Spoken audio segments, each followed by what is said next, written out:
Sir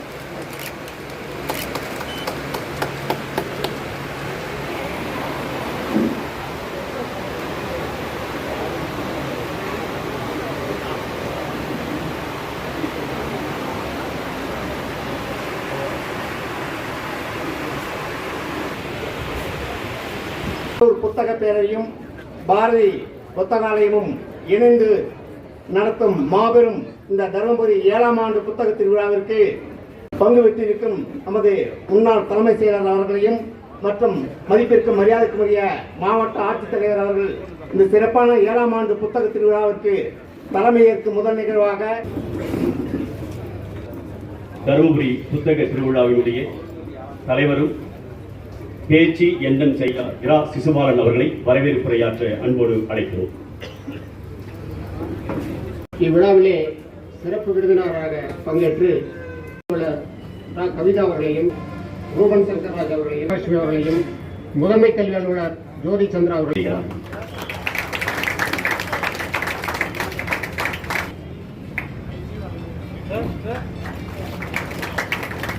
அவர்களை தொடர்ந்து தர்மபுரி அவர்களுக்கு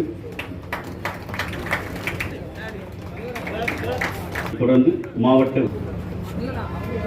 கல்லூரி கல்வி இயக்கம் அவர்களை தொடர்ந்து மாவட்ட நூலக அலுவலர் மாவட்ட ஆட்சியருடைய நேர்முக உதவியாளர் ஐயா அவர்களுடைய புத்தகத்தை நமது சிறப்பு விருந்தினர்கள் வெளியிட மாவட்ட ஆட்சியர் அவர்களும் தருமபுரி சட்டமன்ற உறுப்பினர் ஐயா அவர்களும் இணைந்து பெற்றுக் கொள்ளக்கூடிய ஒரு சிறப்பான நிகழ்வு.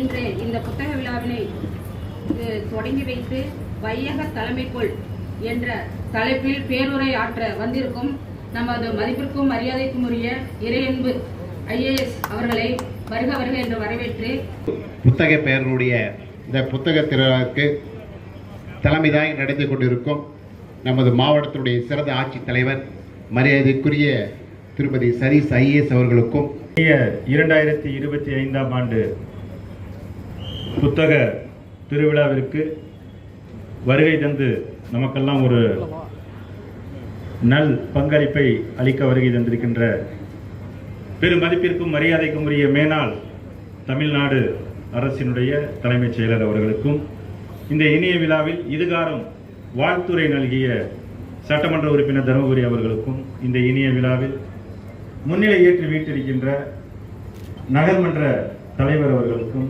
வாழ்த்துரை நல்கிய மாவட்ட வருவாய் அலுவலர் அவர்களுக்கும் மேலும் இந்த விழாவில் கலந்து கொண்டு சிறப்பு செய்து கொண்டிருக்கின்ற என்னுடன் பணியாற்றும் சக அன்பு நண்பர்களுக்கும் அலுவலர்களுக்கும் இங்கே பெருந்திரளாக வருகை தந்து ஆவலாக நீங்கள் எல்லாம் எதிர்பார்த்து கொண்டிருக்கின்ற அந்த பேச்சிற்கு எதிர்பார்த்து கொண்டிருக்கின்ற அனைத்து அன்பு உள்ளங்களுக்கும் ஊடகத்துறை நண்பர்களுக்கும் முதற்கன் என்னுடைய இனிய மாலை வணக்கத்தினை தெரிவித்துக் கொள்வதில் பெரும் மகிழ்ச்சி அடைகின்றேன். இந்த அருமையானதொரு புத்தக திருவிழா தருமபுரியில் 2025 நடப்பதில் எனக்கு மட்டற்ற மகிழ்ச்சியும் பெருமையும் சொல்லி மாளாது. தலைமைச் செயலர் முன்னாள் தலைமைச் செயலர் அவர்கள் இந்த இனிய விழாவிற்கு வருகை தர சம்மதிக்கும் பொழுதே எனக்கு ஒரு மட்டற்ற மகிழ்ச்சி. நாங்கள் அவரை அழைத்த போது, ஏன்னா என்னுடைய மிகவும் மதிப்புக்குரியவர், மாவட்ட ஆட்சியராக சேர்ந்த உடனே மே 18, 2023ஆம் ஆண்டு மாவட்ட ஆட்சியர்களுடைய பணிகள் குறித்து ஒரு அருமையான நேர்முக கடிதத்தை அனைத்து மாவட்ட ஆட்சியர்களுக்குமே எழுதியிருப்பார். ஒரு 8 தலைப்புகளுக்கு கீழ் குறைதீர் கூட்டம்னா என்ன, கள ஆய்வுன்னா என்ன, எப்படி களப்பணி செய்யணும், மக்கள் பிரதிநிதிகள் குறித்து, பொதுவான சேவைகள் குறித்து அழகா எளிமையா சிறப்பா ஒவ்வொரு மாவட்ட ஆட்சியர்களும் பின்பற்றக்கூடிய ஒரு நல்ல விஷயம். அதற்கு மிக்க நன்றி நான் அந்த மேடையில் நான் அவருக்கு தெரிவிச்சே ஆகணும். ஏன்னா அவருடைய அந்த நேர்முக கடிதத்தை படிக்கும் பொழுது எனக்கு ரொம்ப உந்துதலாக இருந்துச்சு. அவர் சொல்லக்கூடிய வார்த்தைகள் ஒரு எளிமையாக இருந்தாலும் கூட உள்ளத்தில் சுருக்கென்று குத்தக்கூடிய அளவில் நம்மளுடைய பணியை எப்படி செய்ய வேண்டும். இன்னைக்கு எனக்கு அந்த கடிதத்தை படித்ததுக்கு அப்புறம் எப்போதுமே இருக்கும். இந்த குறைதீர் கூட்டங்களை எப்படி நடத்தணும் அப்படின்னு சொல்லும் பொழுது ஒரு அருமையாக ஒரு வாசகம் சொல்லியிருப்பாங்க. குறைதீர் கூட்டங்கள் என்பது பிரச்சனைகளை முடிப்பதற்காக மட்டுமல்ல, அதை அவர்களுக்கு விடியலுக்காகவும் இருக்கணும். அப்படிங்கிற மாதிரி ஒவ்வொரு விஷயத்திலும் கோப்புகளில் நீங்கள் களப்பணிகளை பற்றி சொல்லும் பொழுது கோப்புகளில் தெரியாத பிரச்சனைகள் களத்தில் செல்லும் பொழுது அது கண்களுக்கு புலப்படும் அப்படின்னு ஒவ்வொரு விஷயமும் ரொம்ப எளிமையாக சொல்லியிருப்பாங்க. அந்த வகையில் அதை படிக்கும் பொழுது எனக்கு ஒரு மாவட்ட ஆட்சியர் அப்படிங்கிற முறையில் மக்களுக்கு பணி செய்யணும் நல்ல அவங்களுடைய அனுபவம் மக்களுடன் மக்களாக கலந்து இருந்தது. அந்த அனுபவத்தை ஒரு சுருக்கமாக ஒரு 8 பாயிண்ட்ல சொல்லும் பொழுது அது மாவட்ட ஆட்சியர்களை எடுத்துக்கொண்டு பணிபுரியும் பொழுது மிகவும் எளிமையாகவும் சுருக்கமாகவும் இனிமையாகவும் தேவையான விஷயங்களை தேவையான நேரத்தில் தேவையானவர்களுக்கு செய்யக்கூடிய ஒரு நல்ல நிகழ்வை நமக்கெல்லாம் மகிழ்ச்சியாக தரக்கூடிய தருணத்தை அந்த கடிதம் எனக்கு கொடுத்ததை இந்த இடத்தில் நான் நினைவு கூற விரும்புகின்றேன். எனவே நான் அதிகமா பேச விரும்பல. ஏன்னா நம்ம எல்லாருமே ஆவலா சாருடைய அந்த வாழ்த்துறைக்காக வந்திருக்கிறோம். எனவே இந்த வாழ்த்துறை நல்க வருகை தந்துள்ள மேலாள் தலைமைச் செயலாளர் அவர்களுக்கு என்னுடைய மனமார்ந்த நன்றியை மாவட்ட நிர்வாகத்தின் மூலம் மீண்டும் ஒருமுறை தெரிவித்துக் கொள்வது பெரும் மகிழ்ச்சி அடைகின்றேன். நன்றி, வணக்கம். ஏற்று தலைமையுரையாற்றிய பெருமதிப்பிற்குரிய தருமபுரி மாவட்ட ஆட்சித்தலைவர் திரு சதீஷ் அவர்களே, இங்கே மிகச் சிறப்பாக எவ்வாறு மாணவர்கள் தமிழ் மன்றங்களில் பங்கெடுத்துக் கொள்ள வேண்டும், புத்தக திருவிழாவுக்கு வர வேண்டும் என்பதை எடுத்துச் சொன்ன பெருமதிப்பிற்குரிய தருமபுரி சட்டமன்ற உறுப்பினர் அவர்களே, இந்த நிகழ்வில் கலந்து கொண்டிருக்கின்ற தருமபுரி நகர்மன்ற தலைவர் அவர்களே, மேடையிலே அமர்ந்திருக்கின்ற மாவட்ட வருவாய் அலுவலர் அவர்களே, மாவட்ட முதன்மை கல்வி அலுவலர் அவர்களே, மாவட்ட நூலக அலுவலர் அவர்களே, கோட்டாட்சியர் அவர்களே, திட்ட இயக்குனர் அவர்களே, மேடையிலே அமர்ந்திருக்கின்ற பெரியோர்களே, அரங்கத்தில் அமர்ந்திருக்கின்ற சான்றோர்களே, மாணவர்களே, எழுத்தாளர்களே, உங்கள் அனைவருக்கும் என்னுடைய அன்பான வணக்கங்களை தெரிவித்துக் கொள்கிறேன். தருமபுரி மாவட்டம் தமிழ்நாட்டில் சுதந்திரத்திற்கு பிறகு உருவான முதல் மாவட்டம். 1965ஆம் ஆண்டு அக்டோபர் 2ஆம் நாள் இந்த மாவட்டம் என்னுடைய சொந்த மாவட்டமான சேலத்தில் இருந்து பிரித்து தனி மாவட்டமாக உருவானது. தமிழ்நாட்டில் விடுதலைக்கு பிறகு உருவான இந்த மாவட்டம் வருகிற அக்டோபர் 2ஆம் தேதி மணிவிழா காணவிருக்கிறது. அதை மாவட்ட ஆட்சியர் சற்று சிறப்பாக நினைவில் வைத்துக் கொண்டு அந்த நாளை ஏதேனும் ஒரு வகையில் நலத்திட்டங்களால் பொலிவுபடுத்த வேண்டும் என்று கேட்டுக்கொள்கிறேன். தருமபுரி மாவட்டம் மாங்கனிகளுக்கு பெயர் போன மாவட்டம். விளைவது தருமபுரியில், விற்பது சேலத்தில். அதனால் சேலத்தை மாங்கனிகள் நகரம் என்று சொன்னாலும் உண்மையிலேயே மாங்கனிகள் அதிகம் விளைகின்ற மாவட்டம் தர்மபுரியும் கிருஷ்ணகிரியும் தான். இந்த மாங்கனி தான் இந்தியாவினுடைய தேசிய பழம். இந்தியாவிற்கு மட்டுமல்ல, பாகிஸ்தானுக்கும் இது தேசிய பழம், பிலிப்பைன்ஸுக்கும் தேசிய பழம். இப்படி 3 நாடுகளின் தேசிய பழமாக இருக்கிற பெருமை மாம்பழத்திற்கு உண்டு. மாம்பழம் 4000 ஆண்டுகளுக்கு முன்பு பயிரிடப்பட்ட பழமை வாய்ந்த மரம். அந்த மரத்தில் 1000க்கும் மேற்பட்ட ரகங்கள் இருக்கின்றன. முக்கனிகளில் முதன்மை பெற்றது மாங்கனிதான். மாங்கனியில் பலவித சத்துக்கள் இருக்கின்றன. அதை போல தர்மபுரியிலும் பலவித சத்துக்கள் இருக்கின்றன. தர்மபுரியை பொறுத்தவரை என்னுடைய உள்ளத்தில் எப்போதும் அந்த பெயரை உச்சரித்தாலே சற்று சிலிர்ப்பு ஏற்படுவது உண்டு. காரணம், நான் முதலாக வேளாண் அலுவலராக ஒருங்கிணைந்த தர்மபுரி மாவட்டத்தில் தான் என் பணியை தொடங்கினேன். ராயக்கோட்டையில் வேளாண் அலுவலராக என் பணியை தொடங்கினேன். பிறகு கிளவங்கலத்தில் பணியாற்றினேன். இறுதியாக பாலக்கோட்டில் பணியாற்றினேன். அங்கே பணியாற்றுகிற போது உழவர் பெருமக்களை எல்லாம் சந்தித்து அவர்களோடு உரையாடி இந்த பகுதியில் இருக்கிற மக்கள் எவ்வளவு கள்ளமில்லாமல் இருக்கிறார்கள் என்பதையும் அவர்கள் எவ்வாறு அலுவலர்களை மதிக்கிறார்கள் என்பதையும் நான் தெரிந்து கொண்டேன். நான் உண்மையிலேயே தர்மபுரி மாவட்டத்தின் ஆட்சியராக வர வேண்டும் என்றுதான் இந்த தேர்வையே எழுதினேன். ஆனால் காஞ்சிபுரத்தில் பணியாற்ற வேண்டிய வாய்ப்பு கிடைத்தாலும் எப்போதும் தர்மபுரியை பற்றி எண்ணுகிற போது நான் எந்த துறையில் இருந்தாலும் அதற்கு சிறப்பு கவனம் செலுத்தினேன் என்பதை நமது சட்டமன்ற உறுப்பினர் அவர்கள் நன்றாக அறிவார்கள். அப்படி புகழ்வாய்ந்த இந்த தர்மபுரி மாவட்டம் மிகச்சிறந்த சுற்றுலா தலம் ஒன்றை தன்னகத்தே கொண்டிருக்கிறது.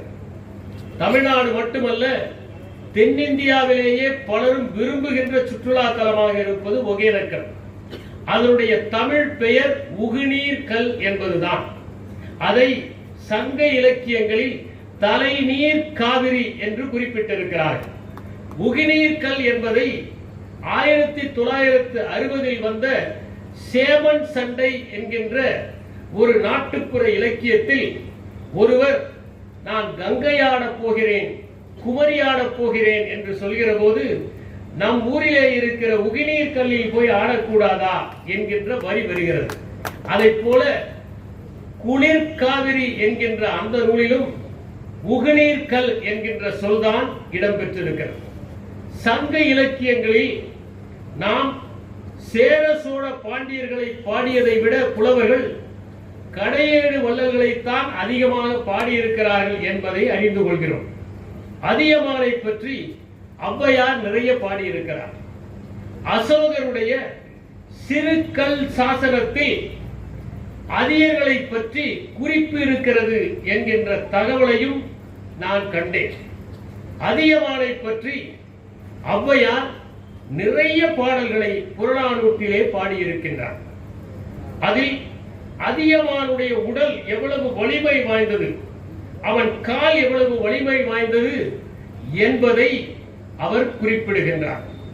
அதியமானை பற்றி அவர் குறிப்பிடுகிற போது தன்னுடைய பாடல் ஒன்றில் களம்புகழ் ஓம்புமின் தெவ்வீர் போர் எதிர்ந்தே எம்முழும் உளன் ஒரு பொருணன் வைகை என் தேர் செய்யும் தச்சன் திங்கள் வலித்தே செய்த அண்ணானே என்று கூறுகிறார். அதாவது ஒரு நாளைக்கு 8 தேர் செய்கின்ற ஒரு தச்சன் ஒரு மாதம் முழுவதும் முயற்சி செய்து ஒரு காலை செய்தால் எவ்வளவு வலிமையோடு இருக்குமோ, எவ்வளவு அழகோடு இருக்குமோ, அப்படி வைகள் என் கால் என் தேர் செய்யும் தச்சன் திங்கள் வலித்த காலன்னானே என்று குறிப்பிடுகிறார். அப்படி வலிமை வாய்ந்தவன் அதியமான் என்று கூறுகிறார். எங்கள் அதியமான் எப்படிப்பட்டவர் என்றால் முழவிலே காற்று போதினால் கூட அதை போர்ப்பறை என்று எண்ணிக்கொண்டு சிலிர்த்து எழுவான் என்று இன்னுடைய பாடலிலே கூறுகிறார். சிறுவன் மல்லரும் உளரே அதான்று பொதுவே உறங்கும் விசியுறு தன்னுமை வழிபெருந்தன் கண் கேட்பின் அது போர் என எண்ணும் என் ஐயும் உளரே என்று குறிப்பிடுகிறார் அதியமானுடைய வீரரை.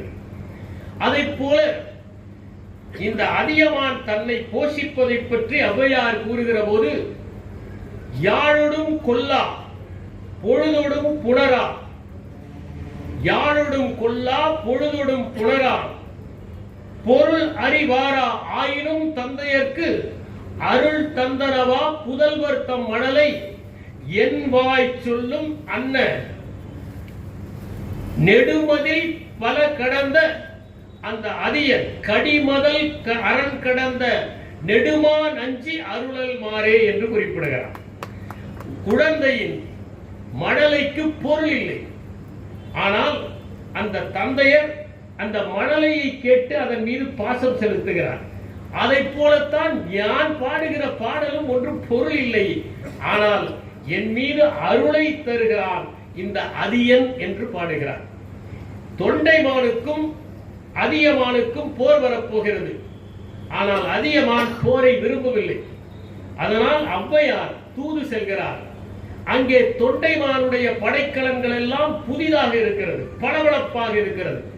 அந்த புதிதாக இருக்கிற படைக்கலன்களை எல்லாம் பார்த்துவிட்டு ஔவையார் பாடுகிறார். இவ்வே பீலி அணிந்து மலர் சூட்டி கண் திரள் நோன் கால் நெய் அணிந்து கடியுடை வியன் நகர் அவ்வே அவ்வே பகைவர் குத்தி கொடுநுதி சுதைந்து கோள் திறம் குற்றில மாதோ என்றும் உண்டாயின் பதம் கொடுத்து இல்லாயின் உடன் ஒண்ணும் இல்லார் ஒக்கல் தலைவன் அண்ணல் எம் கோமான் வைநுதி வேலே.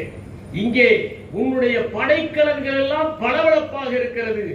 ஆனால் அதியமானுடைய படைக்கலன்கள் எல்லாம் போரிலே குத்தி ரத்தம் பட்டு வளைந்து பார்க்கவே முடியவில்லை என்ற வஞ்ச புகழ்ச்சியை போல தொண்டைமான் இதுவரை போரையே சந்தித்ததில்லை என்பதை கூறி போரை தடுத்து நிற்கிறார். அந்த காலத்தில் புலவர்கள் எவ்வளவு பெரிய பங்கு ஆற்றி இருக்கிறார்கள் என்பதை பாருங்கள்.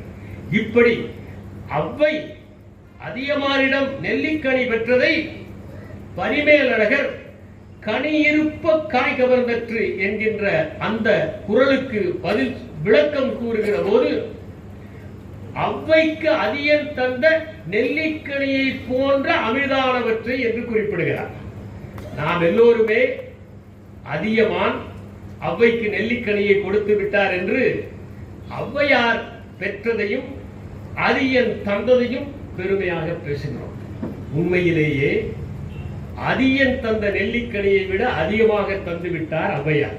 ஏனென்றால் அதிக நாள் வாழ்கிற நெல்லிக்கனியை உண்ட அவ்வை இறந்து போய்விட்டார். ஆனால் அதியனை பற்றி அவ்வை எழுதிய பாடங்கள் இன்னும் உயிரோடு இருக்கின்றன, எப்போதும் உயிரோடு. எனவே அதியன் கொடுத்ததை விட அதிகம் கொடுத்தவள் அவ்வை. அதுதான் தமிழின் சிறப்பு.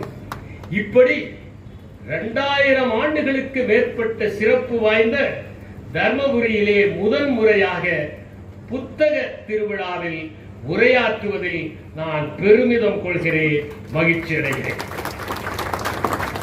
புத்தக திருவிழாவிலே எதற்காக சொல்லரங்கங்கள்? புத்தகத்தை பார்க்க வேண்டியதுதானே, போய்விட வேண்டியதுதானே. எதற்காக ஒரு மேடை? அதிலே சில பேர் வந்து பேச வேண்டும் என்கிற கேள்வி சிலருக்கு இருக்கக்கூடும். அவர்கள் இதை எழுப்பியதும் உண்டு. மால்கம் கிளாட்வெல் என்பவர் பிளிங்க் என்கிற ஒரு புத்தகத்தை எழுதியிருக்கிறார். அந்த புத்தகத்திலே அவர் கூறுகின்ற ஒன்று, ஒரு புத்தகத்தை வாங்க வேண்டும் என்றால் முழுவதுமாக யாரும் படித்து விட்டு வாங்குவதில்லை, புரட்டி பார்க்கிறார்கள். நன்றாக கற்று தேர்ந்தவர்கள் 2 பக்கங்களிலேயே இந்த புத்தகத்தை வாங்க வேண்டுமா வாங்க வேண்டாமா என்று முடிவு செய்து விடுகிறார்கள். அதை போல ஒரு சொல்லரங்கத்திலே ஒருவர் பேசிக் கொண்டிருந்தால் 5 நிமிடத்திலேயே இருக்க வேண்டாமா இல்லை அல்லது செல்ல வேண்டுமா என்பதை அவர்கள் தீர்மானித்து விடுகிறார்கள். எதனால் சொல்லரங்கம் முக்கியத்துவம் வாய்ந்தது? திருவள்ளுவர் குறிப்பிடுகிறார், செல்வத்துள் செல்வம் செவி செல்வம். ஏன் செவிகளை அவர் உயர்த்தி கூறினார்? செவிகளை பொறுத்தவரை மற்ற பொறிகளில் இருந்து அது வேறுபட்டது. ஒரு பொருளை பார்க்க வேண்டும் என்றால் திரும்பி பார்க்க வேண்டும். ஆனால் இருந்த இடத்திலிருந்தே எதையும் கேட்டு விடலாம். கண்கள் சென்று மற்றும் பொறி, செவி நின்று மற்றும் பொறி. இருந்த இடத்திலேயே அறிந்து கொள்வது. அதிகம் படித்தால் கண் வலிக்கும், அதிகம் பேசினால் வாய் வலிக்கும், அதிகம் நடந்தால் கால் வலிக்கும், அதிகம் உழைத்தால் கை வலிக்கும், அதிகம் தூக்கினால் முதுகு வலிக்கும், அதிகம் சிந்தித்தால் தலை வலிக்கும், எவ்வளவு கேட்டாலும் காது வலிக்காது.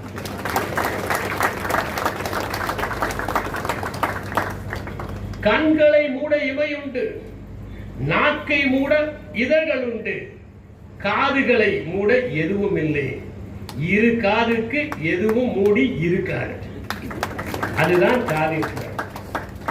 விலங்குகளுக்கு எப்படி புலன்கள் பிரித்து கொடுக்கப்பட்டிருக்கின்றன என்றால், நாய்க்கு மோப்ப சக்தி அதிகம், மனிதர்களைப் போல 44 மடங்கு மோப்ப சக்தி அதிகம். ஆனால் அதற்கு பார்வை குறைவு. வனத்திலே ஒரு புலி வேட்டையாட வருகிறது என்றால் மரத்திலே இருக்கிற குரங்கு முதலில் பார்த்துவிடும். அது கத்தி எச்சரிக்கை செய்யும், உடனே மான்கள் விழிப்படைந்து விடும்.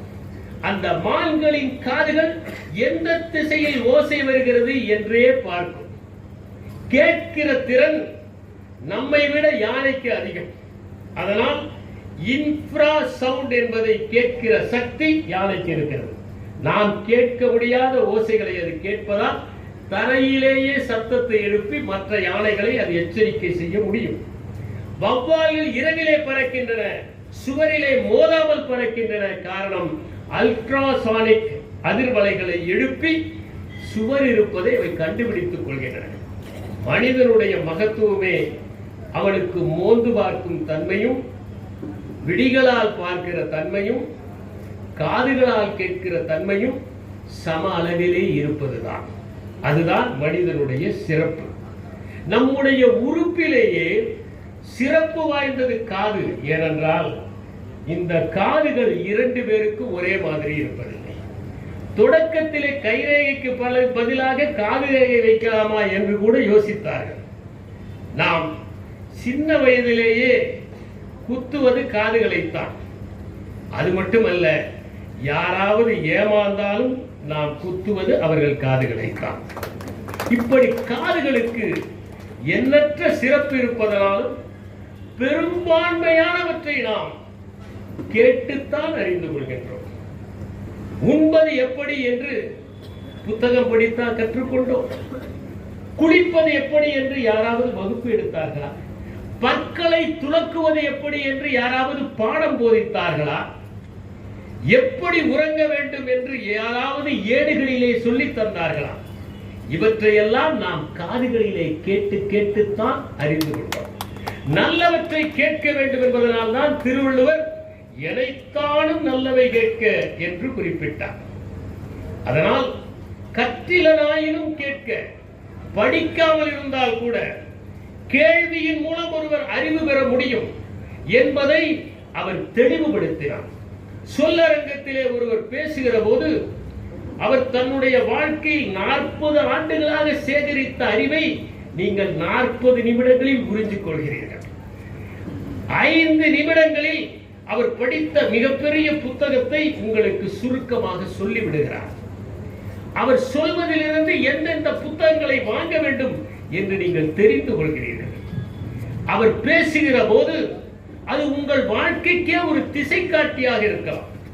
ஒரே ஒரு சிந்தனை ஒரு பேச்சிலே கிடைத்து அதை நீங்கள் இல்லத்திற்கு எடுத்து சென்றால் கூட அது மகத்துவம் வாய்ந்ததுதான். உதாரணமாக, நான் சிறு வயதில் சித்பவானந்தா என்பவர் எங்கள் பள்ளியில் விவேகானந்தர் எவ்வளவு விழிப்புணர்வு பெற்றவர் என்பதற்கு ஒரு சின்ன கதையை சொன்னார். அந்த சிறுகதை என்னுடைய இதயத்தில் இன்னமும் இடம் பெற்றிருக்கிறது. அதை கேட்ட பிறகு நான் என்னுடைய கவனத்தை எப்படி குவிப்பது என்பதை கற்றுக்கொண்டேன். எவ்வளவு பெரிய சந்தையிலும் ஒரு புத்தகத்தை சந்தடி இல்லாமல் படித்து விடுகிற தன்மையை நான் பெற்றது அந்த சிறுகதையால் தான். அதனால் நீங்கள் சொல்லரங்கத்திலே அவர்கள் கூறுகிற கருத்துகள் உங்கள் வாழ்க்கையை ஒளிமயமாக்குவதற்கான வாய்ப்பு இருக்கிறது. என்னதான் காணொளியில் கேட்டாலும் நேராக கேட்பதை போன்ற இனிமை அது இருக்காது. எப்படி பசுவின் படியிலே இருக்கிற பால் பாத்திரத்திற்கு வந்தாலே நீர்த்து போய்விடுகிறதோ, அதை போல நேரடியாக கேட்கிற போது இருக்கிற அந்த தாக்கம் அதை காணொளியில் கேட்கிற போது ஏற்படுவது இல்லை. இந்த உலகத்தில் அற்புதமான பேச்சாளர்கள் எல்லாம் இருந்தார்கள். அவர்கள் பேசிய உரைகளால் மானுடம் செழுமை பெற்றது. அவர்கள் போதிக்கவில்லை, பேசினார்கள், பரப்புரை செய்தார்கள். போகிற இடங்களில் எல்லாம் தங்கள் சிந்தனைகளை விதைத்தார்கள். புத்தர் மிகப்பெரிய சங்கத்தில் பேசுவார். எல்லா நேரமும் பேசிக்கொண்டே இருந்தார். அவர் எதையும் எழுதி வைக்க விரும்பவில்லை. எழுதினால் அதையே கும்பிட ஆரம்பித்து விடுவார்கள். அதனால் அவர் பேசிக்கொண்டே இருந்தார். போகிற இடங்களில் எல்லாம் தர்க்கங்கள் நிகழ்த்தினார், மனங்களை வென்றார், மாற்றங்களை ஏற்படுத்தினார். புத்தருடைய உரையை கேட்டு மாறியவர்கள் ஏராளம். சாக்ரட்டிஸ் இளைஞர்கள் முன்னால் தோன்றுவார், சில கேள்விகளை வைப்பார், பதில்களை வரவழைப்பார். கேள்விகள் கேட்டு கேட்டு சிந்திக்க வைத்து ஏத்தன்ஸ் நகரத்து இளைஞர்களை அவர் மாற்றம் கொள்ள செய்தார். டெமஸ்தனிஸ் அவன் அவையிலே ஏறி நின்றால் அவனை வெல்வதற்கு ஆள் இல்லை. ஆரம்பத்திலே திக்குவாயாக திகழ்ந்தவன் கூழாங்கற்களை வாயிலே அடைத்து சரளமாக பேச கற்று, காற்றின் அலைகளை விட இன்னும் ஓங்கி உச்சரிக்க கற்றுக்கொண்டு, மலைகளில் ஏறி மூச்சு தாக்கு பிடிக்கின்ற அளவிற்கு பேசும் நீளமான வாக்கியங்களை பேச முயன்று, அதற்கு பிறகு எந்த மேடையில் அவன் தோன்றினாலும் அவனை வெல்வதற்கு ஆள் இல்லை என்கின்ற அபார ஆற்றல் கொண்டவனாக அலெக்சாண்டருடைய படையெடுப்பை கூட எதிர்த்து பேசினான். சிசரோ மிகப்பெரிய வழக்கறிஞர். சிசரோ பேசினால் எதிராளியின் கைகள் நடுங்கும் என்ற அளவிற்கு வழக்கு மன்றத்தில் வாதிடுகின்ற வல்லமை பெற்றவனாக அவன் திகழ்ந்தான். இயேசு கிறிஸ்துவின் மலை பிரசங்கம் இன்றும் மகத்தானதாக கருதப்படுகிறது. நபிகள் நாயகம் மற்றவர்களோடு உரையாடுகிற போது சொன்ன சொற்கள் இன்றும் மகத்துவம் வாய்ந்ததாக கருதப்படுகிறது. மகாத்மா காந்தி இந்தியா முழுவதும் சென்று சுதந்திர வேள்வியை எப்படி நடத்த வேண்டும் என்கின்ற அந்த உணர்வை, நாட்டு பற்றை ஊட்டினார். சர்ச்சில் போர்க்காலங்களில் ஆற்றிய உரைகள் தான் சிப்பாய்களை சிலிர்த்து எழச் செய்தது. லிங்கன் சாதாரணமாக பேசினாலும் மகத்துவம் வாய்ந்த பேச்சுக்களை எல்லாம் பேசினார். காமராஜர் எளிமையாக பேசுவார், ஆனால் அந்த உரை மக்களின் இதயங்களில் தாக்கத்தை ஏற்படுத்தும். கொட்டுகிற அருவியை போல, ஓடுகின்ற ஆற்றை போல, எழும்புகிற புயலை போல பேசுகின்ற ஆற்றல் கொண்டவராக திகழ்ந்தவர் பொது உடைமைவாதி ஜீவா. அவர் பேசுகிற போது கற்களை எல்லாம் மலை அருவி உருட்டுவதை போன்ற ஓசை வரும். அவருக்கு எந்த மேடையும் ஏற்றதாக இருக்காது. நடந்து கொண்டே பேசுவார். உடல் மொழியில் அவர் காட்டுகின்ற சைகைகளை பார்த்து பேச்சு மொழியின் இலக்கணங்களை எல்லாம் காலில் போட்டு மிதித்தவர் என்று சுந்தர ராமசாமி குறிப்பிடுகிறார். அதை போல ஆற்றொடுக்காக பேசி மூளை முடுக்குகளில் இருக்கிற இளைஞர்களினுடைய உள்ளத்தில் எல்லாம் பற்றையும் மொழிப்பற்றையும் ஏற்படுத்திய மாபெரும் மனிதராக திகழ்ந்தவர் பேரறிஞர் அண்ணா. அம்பேத்கர் ஒடுக்கப்பட்ட மக்களிடையே பேசி அவருடைய உரிமை குரலாக, அவருடைய ஏக்க பெருமேச்சாக திகழ்ந்து அவர்களிடம் தன்மானத்தையும் சுயமரியாதையும் போராட வேண்டும் என்கின்ற எண்ணத்தையும் ஏற்படுத்தினார். இப்படி மகத்தான மனிதர்கள் எல்லாம் நம்முடைய நாட்டில் பேச்சினால் பல மாற்றங்களை ஏற்படுத்தினார். எப்படி பேச வேண்டும் என்பதையும் திருவள்ளுவர் தெரிவிக்கின்றார். அவர் கூறினார், சொலல் வல்லன் சோர்விலன் அவனை இகழ் வெல்லல் யாருக்கு வரிது. எவன் ஒருவன் சொல் வன்மையில் திகழ்ந்திருக்கிறானோ, எவன் ஒருவன் வாதங்களை வெல்லுவதற்கு தயாராக இருக்கிறானோ, எதிராளிகள் வந்து பேசுவதற்கு தயங்குகின்ற அளவிற்கு அறிவும் ஞானமும் பெற்று விளங்குகிறானோ அவனை யாராலும் வெல்ல முடியாது என்று திருவள்ளுவர் தெரிவித்தார். அவர்தான் சொன்னார், கேட்டார் பிணிக்கும் தகையவாய் கேளாரும். கேளாதவர்கள் கூட, முக்கியமாக நாம் கருத வேண்டியது என்னவென்றால், விருப்பாதவர்கள் கூட ஒரு 5 நிமிடம் கேட்டால் அங்கேயே இருந்து விட வேண்டும் என்கின்ற எண்ணத்தை ஏற்படுத்துவதுதான் தலை சிறந்த உரையாக இருக்க முடியும் என்று சொன்னார். எனவே புத்தகத்தையும் பேச்சையும் பிரிக்க முடியாது. புத்தகத்திலிருந்து உருவானது பேச்சு, பேச்சிலிருந்து உருவானது புத்தகம். சொல்லரங்குகள் எப்போதும் தேவை. ஒரு பேச்சு எதை செய்யும்? ஒரு பேச்சு விழிப்புணர்வை ஏற்படுத்தும். தூங்கி கிடக்கின்ற மனிதர்களை தட்டி எடுக்கும் பாரதியின் கவிதைகள், வ.உ.சியின் உரைகள், சுப்பிரமணிய சிவத்தினுடைய உரைகள் தூங்கி கிடந்தவர்களை தட்டி எழுப்பின. எனவே ஒரு பேச்சு விழிப்புணர்வை ஏற்படுத்தும். அது நம்பகத்தன்மையை ஏற்படுத்தும், சமூக உணர்வை ஏற்படுத்தும். நாம் தனி மனிதனாக இருப்பது அல்ல, இந்த சமூகத்தில் எந்த ஏழை கண்ணீர் வடித்தாலும் அதை துடைப்பதற்கு நம் கரங்கள் நீள வேண்டும் என்கின்ற உணர்வை ஒரு பேச்சு ஏற்படுத்தும். அது கட்டுப்பாட்டை உண்டாகும். பசித்தாலும் பரவாயில்லை, கொள்கைக்காக வாழ வேண்டும் என்கின்ற எண்ணத்தை, சுய கட்டுப்பாட்டை ஒரு பேச்சினால் ஏற்படுத்த முடியும். யாராவது ஒருவர் நம் அருகே காயம் பட்டால் ஓடி சென்று களிம்பு தடவ வேண்டும் என்கின்ற பரிவை அது ஏற்படுத்தும். நாம் விடுதலை பெற வேண்டும் என்கின்ற எண்ணத்தை ஏற்படுத்தும். நாம் நல்லவர்களுடைய உரையை கேட்டால் நற்பழக்கங்களை ஏற்படுத்திக் கொள்ள வேண்டும் என்கின்ற உத்வேகத்தை அது ஏற்படுத்தும். மூட நம்பிக்கைகளை எல்லாம் தகர்த்து எறிவதற்கு ஒரு சொற்பொழிவால் பலன் கிடைக்கும். அது நம்மை ஒன்றுபடச் செய்வதாக இருக்கும். இந்தியா என்பது ஒன்றுபடுவதற்கு எண்ணற்ற தலைவர்கள் பயணித்து நாட்டு மக்களுடைய இதயத்திலே மூட்டிய சுதந்திர தீதான் மிகப்பெரிய காரணமாக இருந்தது என்பதை நாம் அறிவோம். எனவே ஓர் உரை மிகப்பெரிய மாற்றங்களை ஏற்படுத்தும். உலகத்திலே பேச்சு என்ன செய்தது? அது தூண்டியது, உற்சாகப்படுத்தியது, ஊக்கப்படுத்தியது, செயல்பட வைத்தது, சோம்பி இருப்பவர்களை எழ வைத்தது, கிளர்ச்சி செய்ய வைத்தது, நாட்டுப்பற்றை ஊட்டியது, அவர்கள் முன்னேற வேண்டும் என்கின்ற எண்ணத்தை ஏற்படுத்தியது, அவருடைய உள்ளத்தில் அடங்காத தாக்கத்தை ஏற்படுத்தியது. இவற்றையெல்லாம் உரைகள் செய்தன. உலகத்திலே சிறந்த உரைகள் பல இருக்கின்றன. ஆபிரகாம் லிங்கன் 170 சொற்கள் மட்டுமே கொண்டு பேசிய கெட்டிஸ்பர்க் உரை இன்றும் சிறந்த உரையாக கருதப்படுகிறது. அந்த உரை இல்லாத உலக சொற்பொழிவுகள் பற்றிய புத்தகமே கிடையாது. அதை அவர் ஆற்றிய போது அது தாக்கத்தை ஏற்படுத்தவில்லை. ஆனால் நாளடைவில் அது மகத்தான உரையாக கருதப்படுகிறது. மகாத்மா காந்தி வெள்ளையரே வெளியேறு இயக்கத்தின் போது ஆற்றிய உரை தலை சிறந்த உரையாக கருதப்படுகிறது. இந்தியா விடுதலை பெற்ற அந்த நள்ளிரவில் 3 பேர் உரையாற்றினார்கள். பண்டித ஜவஹர்லால் நேரு, சர்வப்பள்ளி ராதாகிருஷ்ணன், சௌத்ரி காலிஸ் பிஸ்மான் என்கின்ற 3 பேர் ஆற்றினார்கள். பண்டித ஜவஹர்லால் நேருடைய உரைதான் வரலாற்றிலே நிலைத்து நிற்பதாக இருந்தது. சர்ச்சில் ஆற்றிய போர் உரைகள் சிறந்த உரைகளாக கருதப்படுகின்றன. we can, yes we can என்று ஒபாமா ஆற்றிய உரை மகத்தான உரையாக கருதப்படுகிறது. நெல்சன் மண்டேலா ஆற்றினாரே, தன்னுடைய நாட்டின் தொடக்கத்தில் ஆற்றிய அந்த உரை சிறந்ததாக கருதப்படுகிறது. எனக்கும் ஒரு கனவு இருக்கிறது என்று மார்ட்டின் லூதர் கிங் ஜூனியர் ஆற்றினாரே, அந்த உரை இன்றும் தலை சிறந்த உரையாக கருதப்படுகிறது. இப்படி மகத்தான உரைகள். சவேதார் குலத்தை பற்றி அம்பேத்கர் ஆற்றிய உரை மாபெரும் உரையாக கருதப்படுகிறது. இந்த உரைகளை எல்லாம் வாசிக்கின்ற போதுதான் வாசிப்பு எவ்வளவு நேசிப்புக்குரியது என்பதை நாம் அறிந்து கொள்வோம். புத்தக திருவிழாக்களை ஏன் நடத்த வேண்டும்?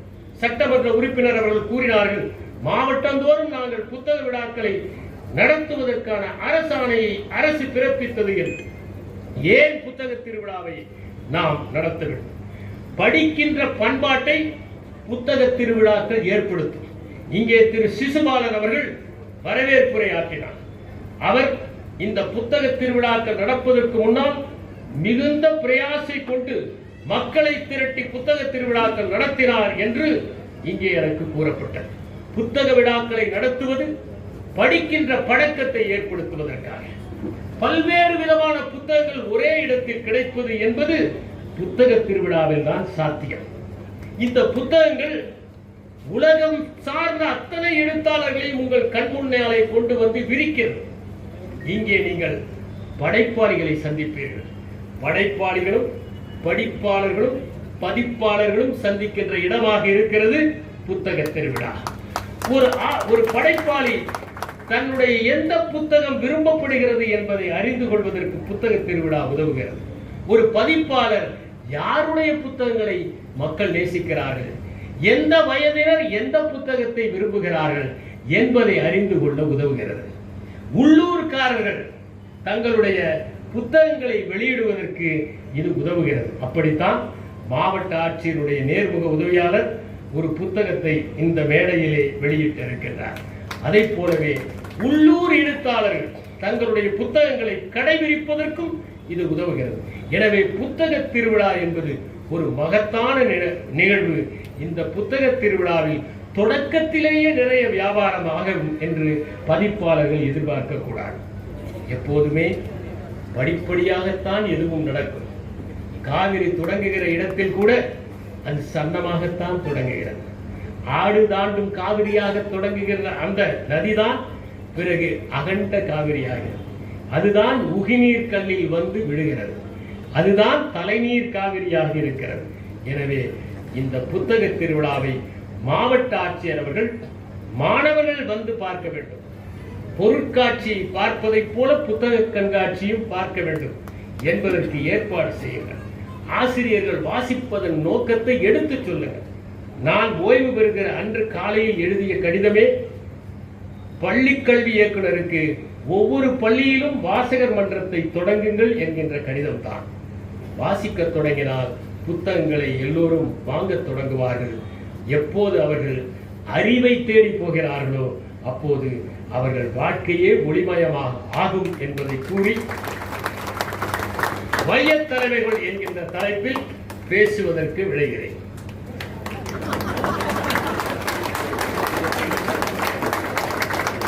என்று ஒரு தலை அலங்காரம் உண்டு. தலையை முழுங்க சிரைத்துவிட்டு ஒரு சடை பின்னலாக ஆண்கள் தொங்கவிட்டுக் கொண்டிருப்பதுதான் இந்த சீனத்து பன்றிவாள். இந்த சீனத்து பன்றிவாளை சீனையர்கள் ஏன் சிகை அலங்காரமாக கொண்டார்கள் என்பதற்கு ஒரு வரலாறு உண்டு. சீனர்கள் நாகரிகத்திலே மேம்பட்டவர்கள், ஆனால் மஞ்சூரியர்கள் படைபலத்திலே மேம்பட்டவர்கள்.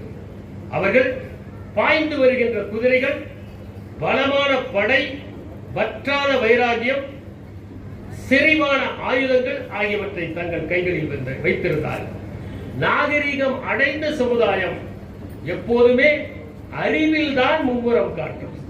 படைபலம் கொண்ட மஞ்சூரியர்கள் சீனர்களை ஆக்கிரமித்தார்கள். 17ஆம் நூற்றாண்டில் சீனா அடிமைப்பட்டவுடன் அவர்கள் செய்த ஒரே காரியம் சீனர்களை வேறுபடுத்த அவர்கள் தலைமுடியை மடுங்க சிரைத்து பின்னால் ஒரு சடையை போல தொங்கவிட செய்தார்கள். ஆண்களுக்கு இந்த தலை அலங்காரம். சீனர்கள் கொதித்து எழுந்தார்கள். இதற்கு எதிராக கிளர்ச்சிகள் செய்தார்கள். இதற்கு எதிராக போராட்டங்கள் செய்தார்கள். சிகைக்கு எதிராக சிறை சென்றார்கள். அதனால் அவர்கள் பல சிரமங்கள் பட்டார்கள். ஆனால் எப்போதுமே புதிய செருப்பு பாதம் படப்பட பணிந்து விடுவதைப் போல நாளடைவில் அவர்கள் அந்த சிகை அலங்காரத்தை மேற்கொள்ள ஆரம்பித்தார்கள். பிறகு எது அடிமைத்தனமாக கருதப்பட்டதோ அதுவே அலங்காரமானது. அதையே அவர்கள் தங்களுடைய அடையாளமாக கருதினார்கள். அதற்கு பிறகு சான் பிரான்சிஸ்கோவிலே இருந்த சீனர்களை இந்த தலைமுடி நீங்கள் வைத்துக் கொள்ளக்கூடாது என்று கூறிய போது அதற்கு எதிராக கிளர்ச்சி செய்தார். 1911ஆம் நூற்றாண்டுதான் அவர்கள் மஞ்சூரியருடைய ஆதிக்கத்திலிருந்து விடுபட்டார்கள். சீனம் மிகுந்த அறிவு பெற்ற நாடுதான். அவர்கள்தான் காகிதத்தை கண்டுபிடித்தார்கள். அவர்கள்தான் மசியை கண்டுபிடித்தார்கள். குதிரை அங்கவடியை கண்டுபிடித்தவர்கள் அவர்கள்தான். திசை காட்டியை கண்டுபிடித்தவர்கள் அவர்கள்தான். வெடிமருந்தை கண்டுபிடித்தவர்களும் அவர்கள்தான். ஆனால் ஏன் தோல்வி அடைந்தார்கள்? தூங்கி கிடக்கவா துப்பாக்கிகள், பெருமை பேசி தேடியவா பீரங்கிகள், உரையிலே உறங்கவா வாள்கள், கரையிலே நிற்கவா கப்பல்கள், விளையாடி மகிழவா வில்கள், அழகு பொருட்களா அம்புகள், விண்ணிலே பறக்கவா விமானங்கள். அதனால் அவர்கள் தோல்வியுற்றார்கள். நாம் வரலாற்றை புரட்டி பார்த்தால் தலைமை இருக்கின்ற நாடுகள் தகதகவென மின்னு வருவதை பார்க்கிறோம். அவர்கள் தலையெடுத்து வருவதை பார்க்கிறோம். நட்டத்தில் இயங்குகிற கடைகள் திடீரென லாபத்தில் செல்கின்றன. மூடப்படுகின்ற வர்த்தகங்கள் முகிழ்த்து எழுகின்றன. இருண்டு கிடக்கின்ற இல்லங்கள் ஒளிவெற்று திகழ்கின்றன. வறுமை வாழ்த்திய மாநிலங்கள் வளமாக மாறுகின்றன. காரணம், அதற்கு தலைவர்கள் காரணமாக இருக்கிறார்கள். அந்த நாட்டிலே, அந்த இடங்களிலே, அந்த நிறுவனங்களிலே எண்ணெய் நிரம்பி இருக்கின்ற அந்த தீபங்களுக்கு அவர்கள் தீக்குச்சி ஆகிறார்கள். மலர்ந்திருக்கின்ற ஒரு பூங்காக்களில் அந்த மலர்களுக்கு அவர்கள் வண்ணத்து பூச்சியாக மாறி மகரந்த சேர்க்கை மனங்களிலே செய்கிறார்கள். அதன் காரணமாக அவர்கள் வெற்றி பெறுகிறார்கள். அதனால் அந்த நாடும் அந்த நிறுவனமும் மேம்பட்டு செல்கிறது. மையத் தலைமைகள் என்று சொன்னால் உலகுக்கு தலைமை என்று பொருள் அல்ல. ஒரு மாவட்டத்தின் தலைமையும் மையம்தான், ஒரு மாநிலத்தின் தலைமையும் மையம்தான், ஒரு நிறுவனத்தின் தலைமையும் மையம்தான், ஒரு உணவகத்தின் தலைமையும் மையம்தான். நீங்கள் எங்கே பணியாற்றுகிறீர்களோ அதுதான் உங்கள் மையம். அங்கே தலைமை பண்புகளோடு திகழ்வதுதான் மைய தலைமை பண்பு. தலைவன் எப்படி உருவானான்? மனிதன் காடுகளிலே திரிந்த போது வேட்டையாடி கொண்டிருந்தான். அப்போது தலைவன் கிடையாது, தலைவி மட்டும்தான். அப்போது பெண்வழி சமுதாயம் தான் இருந்தது. அப்போது சமுதாயம் இல்லை, கூட்டங்கள் இருந்தன. உஷா கூட்டம், நிஷா கூட்டம் என்று இருந்தது. அதைத்தான் குடும்பம், தனிச்சொத்து, அரசு ஆகியவற்றின் தோற்றம் என்கின்ற புத்தகத்தில் ஏங்கல்ஸ் எழுதுகிறார். பழங்கால சமுதாயம் என்கின்ற நூலில் மார்கன் எழுதுகிறார். வாய்காவில் இருந்து கங்கை என்கிற நூலில் ராகுல் சாகர்த்தியாயன் எழுதுகிறார். பெண்கள் தான் தலைவியாக இருந்தார்கள், தலைவன் இல்லை. பெண்களுக்கு கட்டுப்பட்டவர்களாகத்தான் ஆண்கள் இருந்தார்கள். பெண்கள் தான் ஆண்களுக்கு விவசாயத்தை சொல்லிக் கொடுத்தார்கள். அதற்கு பிறகுதான் விவசாயம் தொடங்கியது. ஐரோப்பாவும் ஆசியாவும் ஆப்பிரிக்காவும் சந்திக்கின்ற பிறை வடிவ நிலத்தில் ஒரு வேறுபாடு கண்டது. அங்கே காட்டு பார்லிகளையும் காட்டு கோதுமைகளையும் மனிதன் பார்த்தான். அவற்றை தடவி தடவி உண்ணுகின்ற பதத்திற்கு ஏற்படுத்தினான். பிறகு அவன் வேட்டையாடி திரிந்தால் அதிகம் எதுவும் கிடைக்காது, நாம் விவசாயம் செய்தால் வளமாக வாழலாம் என்று விவசாயம் தொடங்கினான். அப்போது அவனுக்கு உபரி நேரம் கிடைத்தது. அந்த உபரி நேரத்தில் அவன் சிந்தித்தான். மொழி வளமடைந்தது, வீடுகள் பிறந்தன, கட்டடங்கள் பிறந்தன, கலைகள் பிறந்தன, காவியங்கள் பிறந்தன. அதே நேரத்தில் உட்கார்ந்து தின்னுகின்ற ஒரு கூட்டமும் உண்டானது. உழைத்து பிழைக்கிறவர்கள் இருந்தார்கள், அவர்களை உறிஞ்சி வாழ்பவர்களும் இருந்தார்கள்.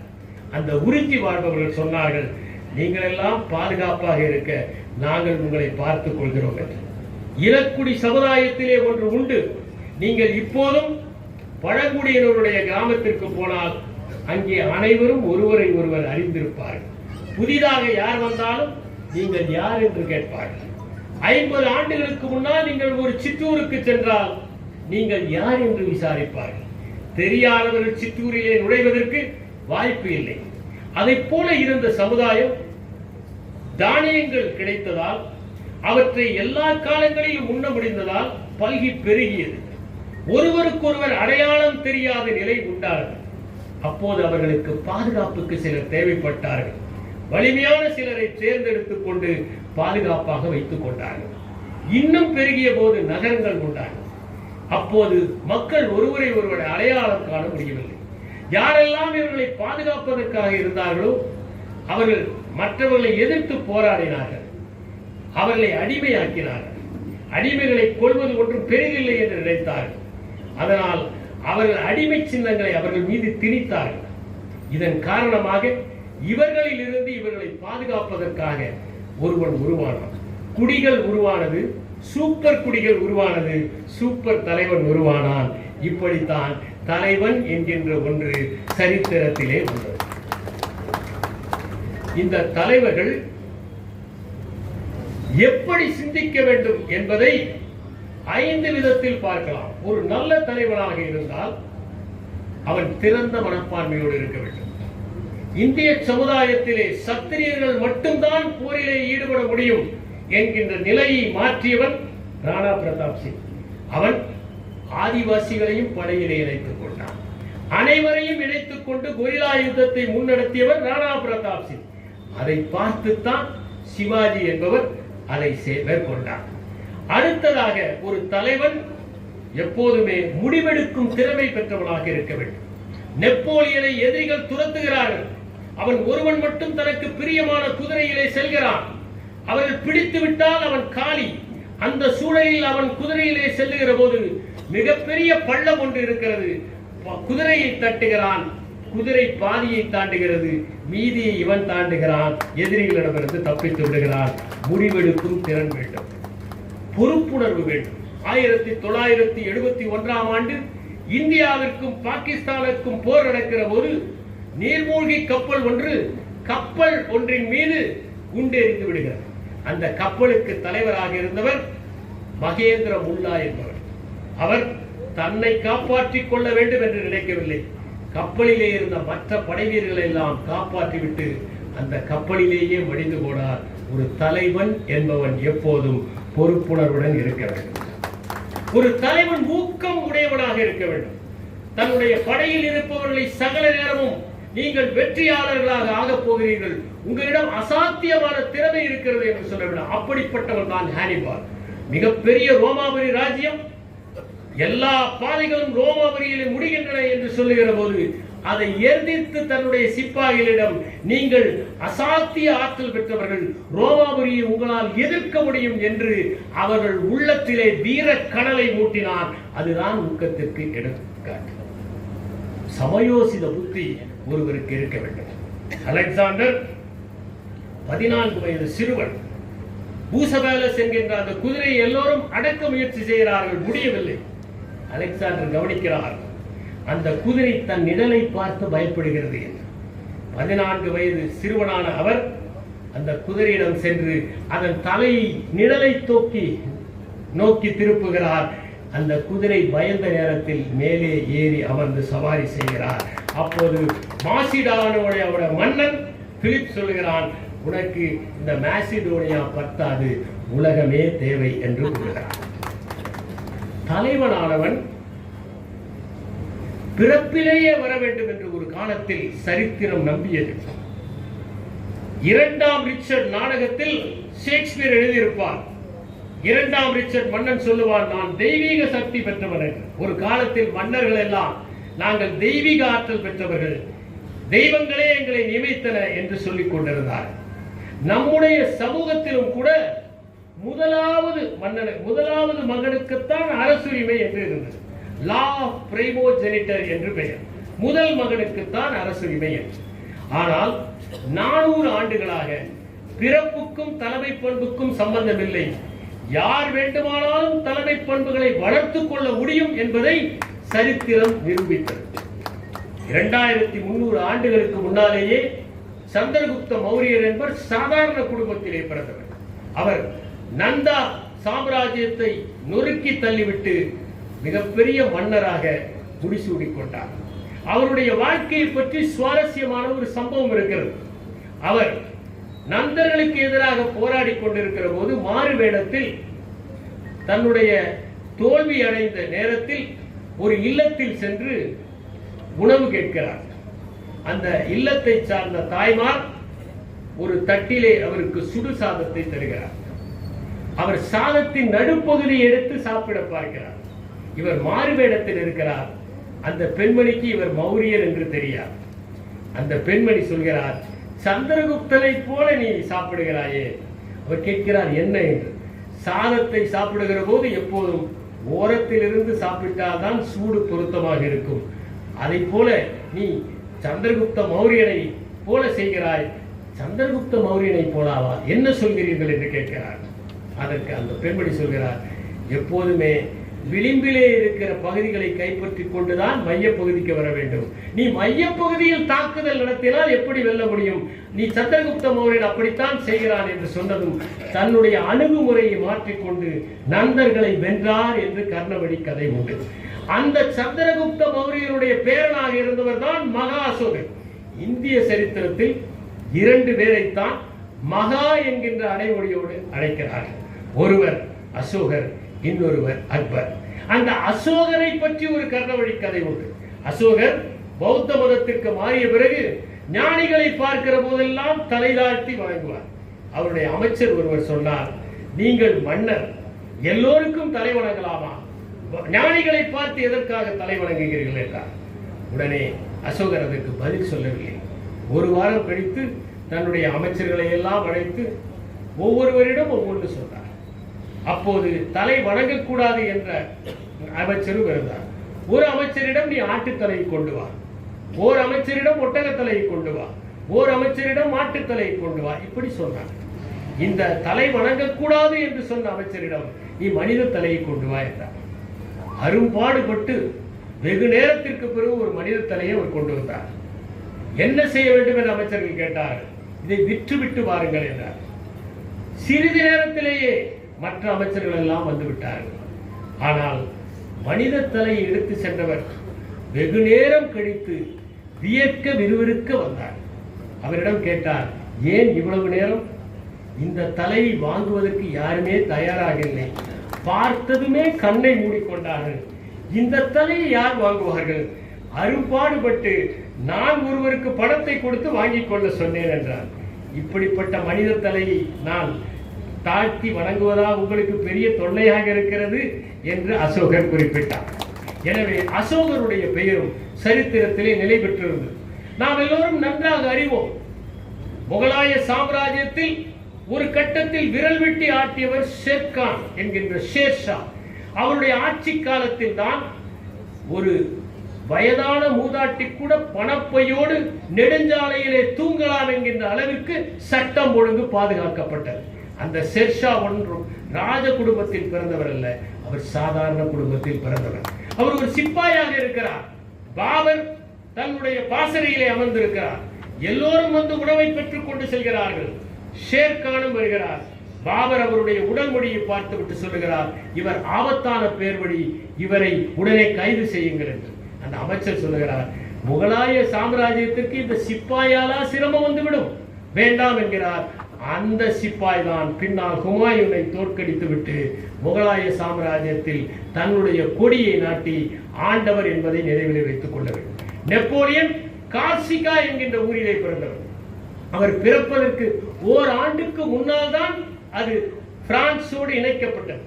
அந்த கார்சிகாவிலே சாதாரண குடும்பத்திலே பிறந்து தன்னுடைய வாழ்க்கையில் ஒரு பீரங்கி இயக்குபவராக பணியை தொடங்கி பிரான்ஸ் நாட்டிலே மிகப்பெரிய அதிர்வுகளை ஏற்படுத்தி அதன் சக்கரவர்த்தியாக முடிசூட்டி கொண்டவர் அரச குடும்பத்திலே பிறந்தவர் அல்ல. மராட்டிய சிவாஜி என்பவர் சாதாரண நிலையிலே தன்னுடைய பணியை தொடங்கி அவுரங்கசீபின் படைகளுக்கெல்லாம் அதிர்வலைவுகளை எழுப்பிய மாபெரும் மனிதர். ஒரு குதிரை வீரனாக தன்னுடைய வாழ்க்கையை தொடங்கி ஆங்கிலேயர்களோடு மோதுகின்ற அளவிற்கு தன்னுடைய ஆளுமையை வளர்த்துக் கொண்ட ஹைதர் அலி ஒரு சாதாரண குடும்பத்தில் பிறந்தவர்தான்.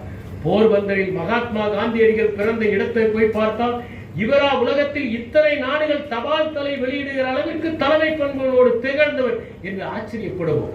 ஏழை குடும்பத்திலே பிறந்து தந்தையும் மகனும் ஒரே அறையை பகிர்ந்து கொண்டு தந்தை உறங்கினால் தான் படிக்க வேண்டும், தான் உறங்கினால் தந்தை தூங்க வேண்டும், தந்தை விழித்திருக்க வேண்டும் என்கின்ற நிலையில் படித்து பட்டம் பெற்று பல படிப்புகளை பெற்று 69,000 நூல்களை தன்னுடைய நூலகத்திலே லாஜ்கிர்ஹா என்கின்ற இடத்தில் வைத்து இந்திய நாட்டில் ஒடுக்கப்பட்டவர்களுக்கெல்லாம் வெளிச்சமாக இருந்த பாபா சாஹேப் அம்பேத்கர் ஒரு சாதாரண குடும்பத்திலே பிறந்தவர் தான்.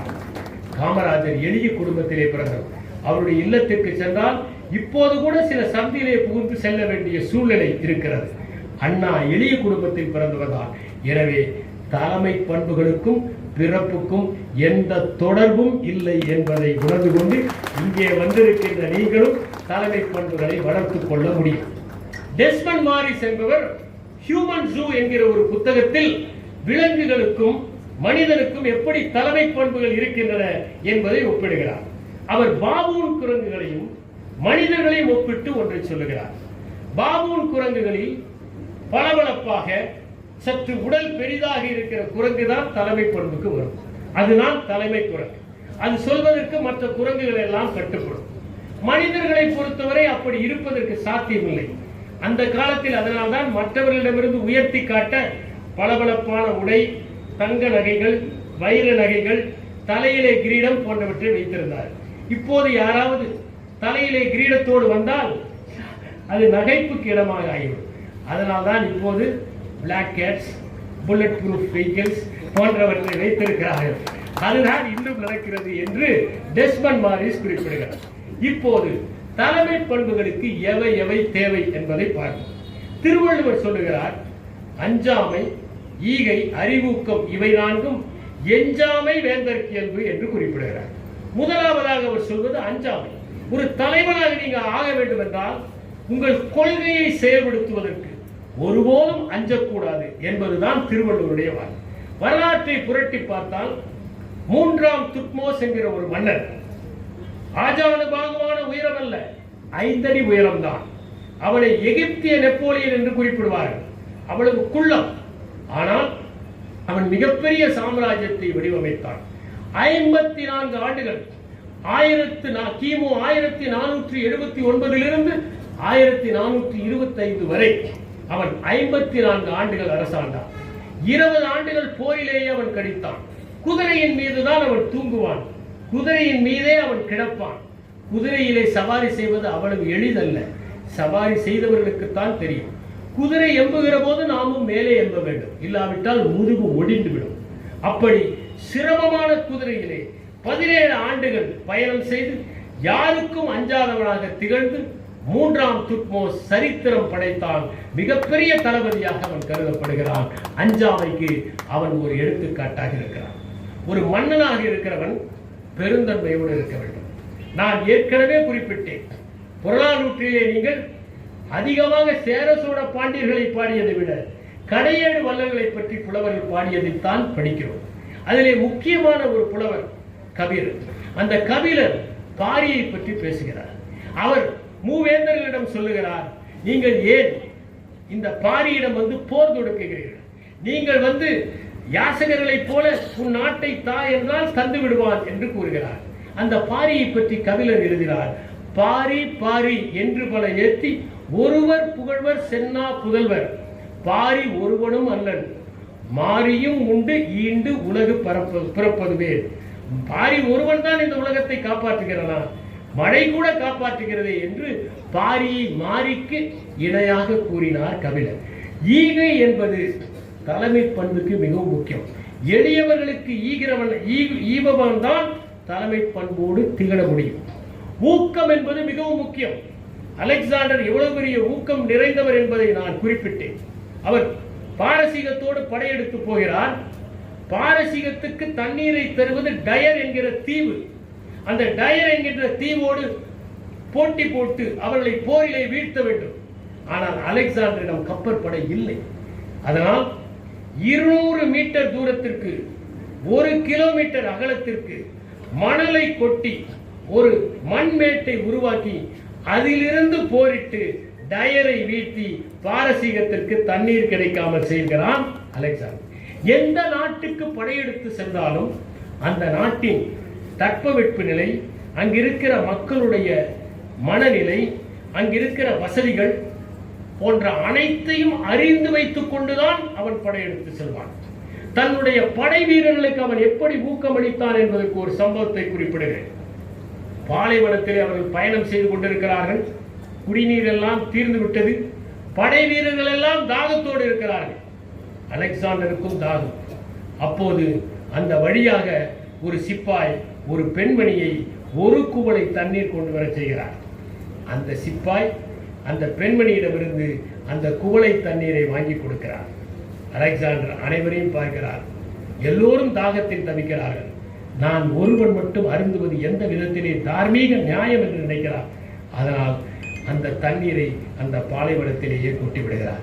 நீங்கள் தாகம் தீர்க்கும் வரை நான் தண்ணீர் அருந்த மாட்டேன் என்று அந்த சிப்பாய்களை ஊக்கப்படுத்துகிறார். அவர் படையெடுத்த இடங்களிலெல்லாம் பொருட்களை திரட்டுவார்கள். அது நீளமான ஒரு ஊர்வலமாக வரும். சமயத்தில் அந்த ஊர்வலம் மிக நீளமாக இருப்பதை பார்த்துவிட்டு இவ்வளவு பொருட்களை எல்லாம் எடுத்து சென்றால் நாம் வெற்றி பெற முடியாது என்று சொல்லி முதலில் தன்னுடைய பொருட்களை அவர் எரித்தார். அதற்கு பிறகு மற்றவர்கள் பொருட்களை எரித்தார்கள். அதற்கும் ஒரு முன்னுதாரணமாக இருந்தார். இப்படி ஊக்கத்திற்கு இலக்கணமாக இருந்தவர் அலெக்சாண்டர். ஊக்கம் என்பது மிகவும் முக்கியம். அதனால்தான் நாம் எப்போதும் சொல்வது, ஊக்கம் உடையவன் தான் மற்றவர்களை வரையறை செய்ய முடியும். சந்திரகுப்த மௌரியரை பற்றி நான் குறிப்பிட்டேன். அவரை பற்றி ரோமாபுரியை சார்ந்த ஜஸ்டின் என்பவர் எழுதுகிறார். சந்திரகுப்தன் செல்யூக்கஸோடு போரிடுவதற்கு செல்கிறார். காட்டு களிர் ஒன்று பாய்ந்து வருகிறது. அதை அடக்கி அதன் மீது சவாரி செய்து ஊக்கம் உடையவனாக தன்னுடைய படை வீரர்களிடம் நிரூபிக்கிறார் சந்திரகுப்த மௌரியன் என்று எழுதுகிறார். மெகஸ்தனிஸ் தன்னுடைய நூலிலே சந்திரகுப்தர் ஆட்சியில் மக்கள் விதிகளை மதித்தார்கள் என்று எழுதுகிறார். சந்திரகுப்த மௌரியர் தான் இந்தியாவிலே முதலில் குடிமை பணி தேர்வுகளை அறிமுகப்படுத்தியவர். 42 வயதிலே அவர் பதவியை துறந்து விடுகிறார். ஒரு சின்ன சம்பவம். ஒரு மேலாளர் தன்னுடைய பணியிலிருந்து ஓய்வு பெறுகிறார். அப்போது புதிதாக சேர்கிற மேலாளரிடம் சொல்கிறார், இந்த நிறுவனத்தை சமாளிப்பது மிகவும் கடினம். 3 உரைகளை நான் உனக்கு தருகிறேன், 1, 2, 3 என்று. நீ முதல் பிரச்சனை வருகிற போது முதல் உரையை திறந்து பார். 2வது பிரச்சனை வருகிற போது 2வது உரையை திறந்து பார். 3வது பிரச்சனை வருகிற போது 3வது உரையை திறந்து பார் என்கிறார். இந்த உரையை தயாரித்து விட்டுத்தான் நான் இங்கிருந்து செல்கிறேன் என்றார். 3-4 ஆண்டுகளுக்கு பிறகு கடுமையான பிரச்சனை. எனவே அந்த புது மேலாளர் முதல் உரையை பிரிக்கிறார். அதிலே எழுதப்பட்டிருந்தது, முந்தைய மேலாளரை பழி சுமத்து என்று. உடனே அவர் முந்தைய மேலாளரை பழி சுமத்தி காலத்தை தள்ளினார். அதற்கு பிறகு ஒரு 6 ஆண்டுகள் கழித்து கடுமையான பிரச்சனை. 2வது உரையை திறந்து பார்த்தார். நிதி அதிகம் தேவைப்படுகிறது, நிதியை பெறு. எனவே நிதியை கேட்டு பெற்றார். 10 ஆண்டுகள் ஓடியது. இப்போது சமாளிக்க முடியாத பிரச்சனை. மூன்றாவது உரையை பிரித்தார். அதிலே எழுதப்பட்டிருந்தது, நீ இப்போது 3 உரைகளை தயார் செய் என்று எழுதப்பட்டிருந்தது. சந்திரகுப்த மௌரியர் 42வது வயதில் துறவரத்தை மேற்கொண்டார். ஷேக்ஸ்பியருடைய 5ஆம் வென்றி நாடகத்தில் ஒரு காட்சி வரும். பிரெஞ்சு படையோடு ஆங்கில சிப்பாய்கள் மோத வேண்டும். பிரெஞ்சு சிப்பாய்கள் எண்ணிக்கையில் அதிகமாக இருக்கிறார்கள். அதை கண்டு ஆங்கில சிப்பாய்கள் எல்லாம் பயப்படுகிறார்கள். அப்போது பிரெஞ்சு சிப்பாய்களை நாம் எதிர்க்க வேண்டும் என்பதற்காக 5ஆம் ஹென்றி ஒரு ஊக்க உரையை நிகழ்த்துகிறார். அப்போது ஆங்கில சிப்பாய்கள் எல்லாம் சிலிர்த்து எழுந்து போரிடுகிறார்கள், வெற்றி பெறுகிறார்கள் என்று ஷேக்ஸ்பியர் எழுதியிருக்கிறார். நாம் பாபருடைய சரித்திரத்தை படித்தால் 1527ஆம் ஆண்டு கன்வா யுத்தம் நடக்கிறது. பாபருடைய சிப்பாய்கள் எல்லாம் போரிடவே விரும்பவில்லை. அப்போது பாபர் அவர்களிடம், இனி நான் மது அருந்த மாட்டேன் என்று சொல்லி தன்னுடைய மது குப்பிகளை எல்லாம் உடைத்து, நாம் எல்லோரும் ஒரு வீரமான போரிலே இருக்கிறோம், நாம் தியாகம் செய்து வெற்றி பெற வேண்டும் என்ற ஊக்க உரையை நிகழ்த்துகிறார். இது பாபர் என்றால் அவருக்கு எதிராக போரிட்ட ராணா சிங்கா என்பவர் எவ்வளவு ஊக்கம் இருந்தவர் என்பதை நாம் பார்க்க வேண்டும். ராணா சங்கா மிகப்பெரிய வீரன். அவர் கன்வா யுத்தத்திலே கலந்து கொள்கிற போது அவருடைய உடல்நிலை என்னவென்றால், ஒரு போரிலே ஒரு கண்ணை இழந்தவர், ஒரு போரிலே அவர் ஒரு கையை இழந்தவர், ஒரு போரிலே காலிலே காயப்பட்டு நொண்டிக் கொண்டிருந்தவர். அவருடைய உடம்பிலே 80 தழும்புகள். இவற்றோடு அவர் பாபரோடு மோதினார் என்றால் எவ்வளவு ஊக்கமுடைந்தவராக இருந்திருப்பார் என்பதை எண்ணிப்பார். ஒரு ஜென் துறவியிடம் கேட்டார்கள், நீங்கள் சோர்வடைந்தால் என்ன செய்வீர்கள் என்று கேட்டார். அவர் சொன்னார், நான் மற்றவர்களை உற்சாகப்படுத்துவேன் என்று சொன்னார். அடுத்தவர்களை உற்சாகப்படுத்தினால் நாமும் உற்சாகம் அடைந்து விடுவோம். சீனத்திலே ஜாவா என்கிற நாட்டில் ஊலிங் என்கிற ஒரு மன்னன் இருந்தான்.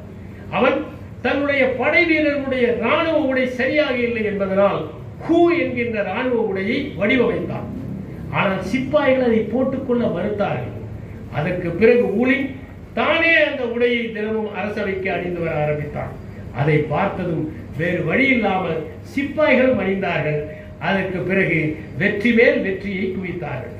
ஒரு முறை ஜே.ஆர்.டி. டாடா காரில் இன்னும் 2 பேரோடு சென்று கொண்டிருந்தார். திடீரென கார் நின்று விட்டது. ஏதோ பிரச்சனை. சரி, காரை சரி செய்யும் வரை நாம் தேநீர் அருந்தி வரலாம் என்று அந்த மற்ற இருவரும் தேநீர் கடைக்கு சென்று விட்டார்கள். ஆனால் திரும்பி வந்து பார்த்தால் டாட்டாவை காணவில்லை. அவர் எங்கே என்று பார்த்தால் அவரும் ஓட்டுநரோடு காருக்கு அடியிலே அந்த பழுதை சரிபார்த்து கொண்டிருந்தார். அப்போது அவர்கள் வெட்கப்பட்டார். ஒரு தலைவன் எந்த பணியாக இருந்தாலும் அதில் இறங்கி கடைநிலை ஊழியரின் பணியை கூட அது சாதாரணமானது என்று எண்ணாமல் சமயத்திலே செய்கிற போதுதான் ஊக்கப்படும். அஞ்சாமை, ஈகை, ஊக்கத்தை பற்றி சொல்லிவிட்டு அறிவும் ஒரு தலைவனுக்கு தேவை. ஒரு சின்ன சம்பவத்தை சொல்கிறேன். ஒருவன் ஒரு பெண்மணியினுடைய பையை பிடித்து திருடிக்கொண்டு வேகமாக ஓடுகிறான்.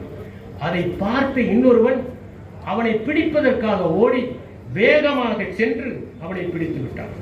அந்த திருடனை பிடித்தவுடன் அவன் பையை கீழே போட்டுவிட்டு பிடித்தவனை பிடித்துக் கொண்டு திருடன் திருடன் என்று கட்டினான். எல்லோரும் கூடிவிட்டார்கள். அவர்களுக்கு யார் திருடன் என்று தெரியாது. அப்போது இந்த வழக்கு நீதிமன்றத்திற்கு சென்றது. உடனே நீதிபதி சொன்னார், சரி, இந்த வழக்கு சற்று சிக்கலானது. இவர்கள் இருவருக்கும் ஓட்டப்பந்தயம் வைப்போம். யார் வெற்றி பெறுகிறார்களோ அவர்கள் திருடன் இல்லை. ஏனென்றால் வேகமாக ஓடி இருந்தால் அடுத்தவர்களிடம் பிடிபட்டு இருக்க முடியாது. வேகமாக ஓடியவன் தான் பிடித்திருக்க வேண்டும் என்று ஓட்டப்பந்தயம் வைத்தார். ஓட்டத்திலே வெற்றி பெற்றவன் திருடன் இல்லை என்று நிரூபமானது. அதனால் திருடிக் கொண்டவன் மாட்டிக்கொண்டான். இது அறிவுக்கு ஒரு அடையாளம். நாற்படையில் தான் பார்க்க வேண்டும் என்று இல்லை. நாம் சரித்திரத்தில் பல நிகழ்வுகளில் தலைமை தாங்கியவர்களை பார்க்கிறோம். இந்திய சிந்தனையை மாற்றி அமைத்த பெரும் பங்கு புத்தருக்கு உண்டு. அந்த புத்தர் அறிவினால் செயல்பட்டவர் என்பதை நாம் அறிவோம். அவருடைய மாமன் மகனான தேவதத்தன் அவர் மீது நலகிரி என்கிற யானையை ஏவுகிறான். ஆனால் அவருடைய கருணைமயமான முகத்தை பார்த்துவிட்டு நலகிரி படுத்து வணக்கம் செய்கிறது. ஒரு ஊரிலே அவரை வைகிறார்கள்.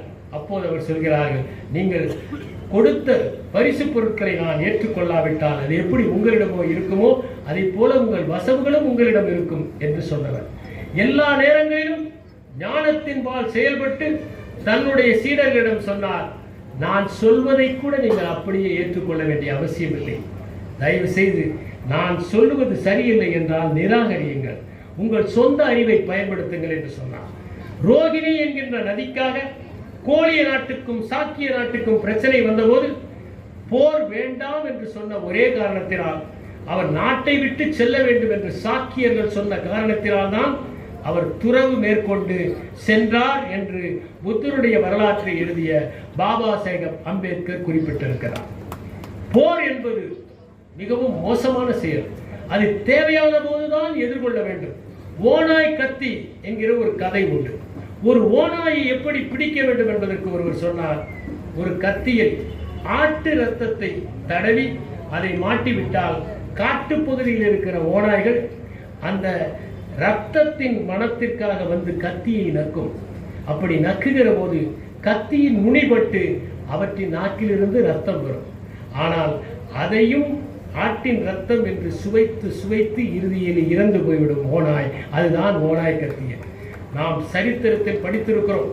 நாம் நெப்போலியனுடைய வீழ்ச்சி, ஹிட்லருடைய வீழ்ச்சி, இவர்களெல்லாம் ஓநாய் கத்தியை போன்ற அந்த போரின் தாக்கத்தினால் இறந்தவர்கள். ஆனால் போரை எப்போது நிறுத்த வேண்டும் என்று அறிந்திருந்தவன் சைரஸ் என்கின்ற பாரசீக மன்னன். அலெக்சாண்டர் செல்கிற போது ஒரு கல்லறையை பார்க்கிறான். நான் தான் பாரசீக மன்னன் சைரஸ், என்னையோ என் கல்லறையோ தொல்லைக்குட்படுத்தாதீர்கள் என்று இருக்கிறது. அந்த சைரஸ் குரோசியஸ் என்கின்ற லிடியா மன்னனோடு போரிடுகிறான். குரோசியஸை தோற்கடித்து விடுகிறான். குரோசியஸை கட்டைகளுக்கு நடுவே எரிப்பதற்காக வைத்திருக்கிறான். அந்த குரோசியஸ் சோலான் என்கிற ஞானி அவரிடம் சொன்ன சொற்களை நினைத்துக் கொண்டு லிடிய மொழியில் ஏதோ பேசுகிறான்.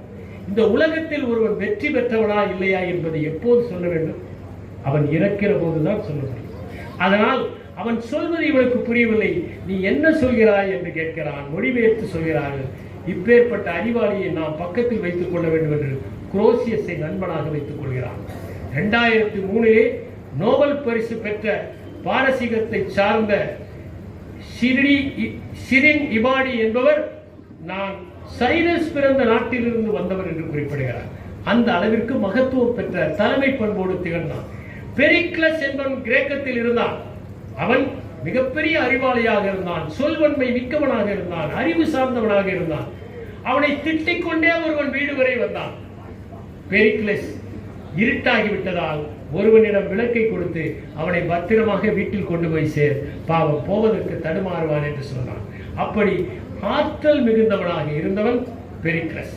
நாம் நம்முடைய தமிழ் இலக்கியங்களில் படிக்கிறோம்.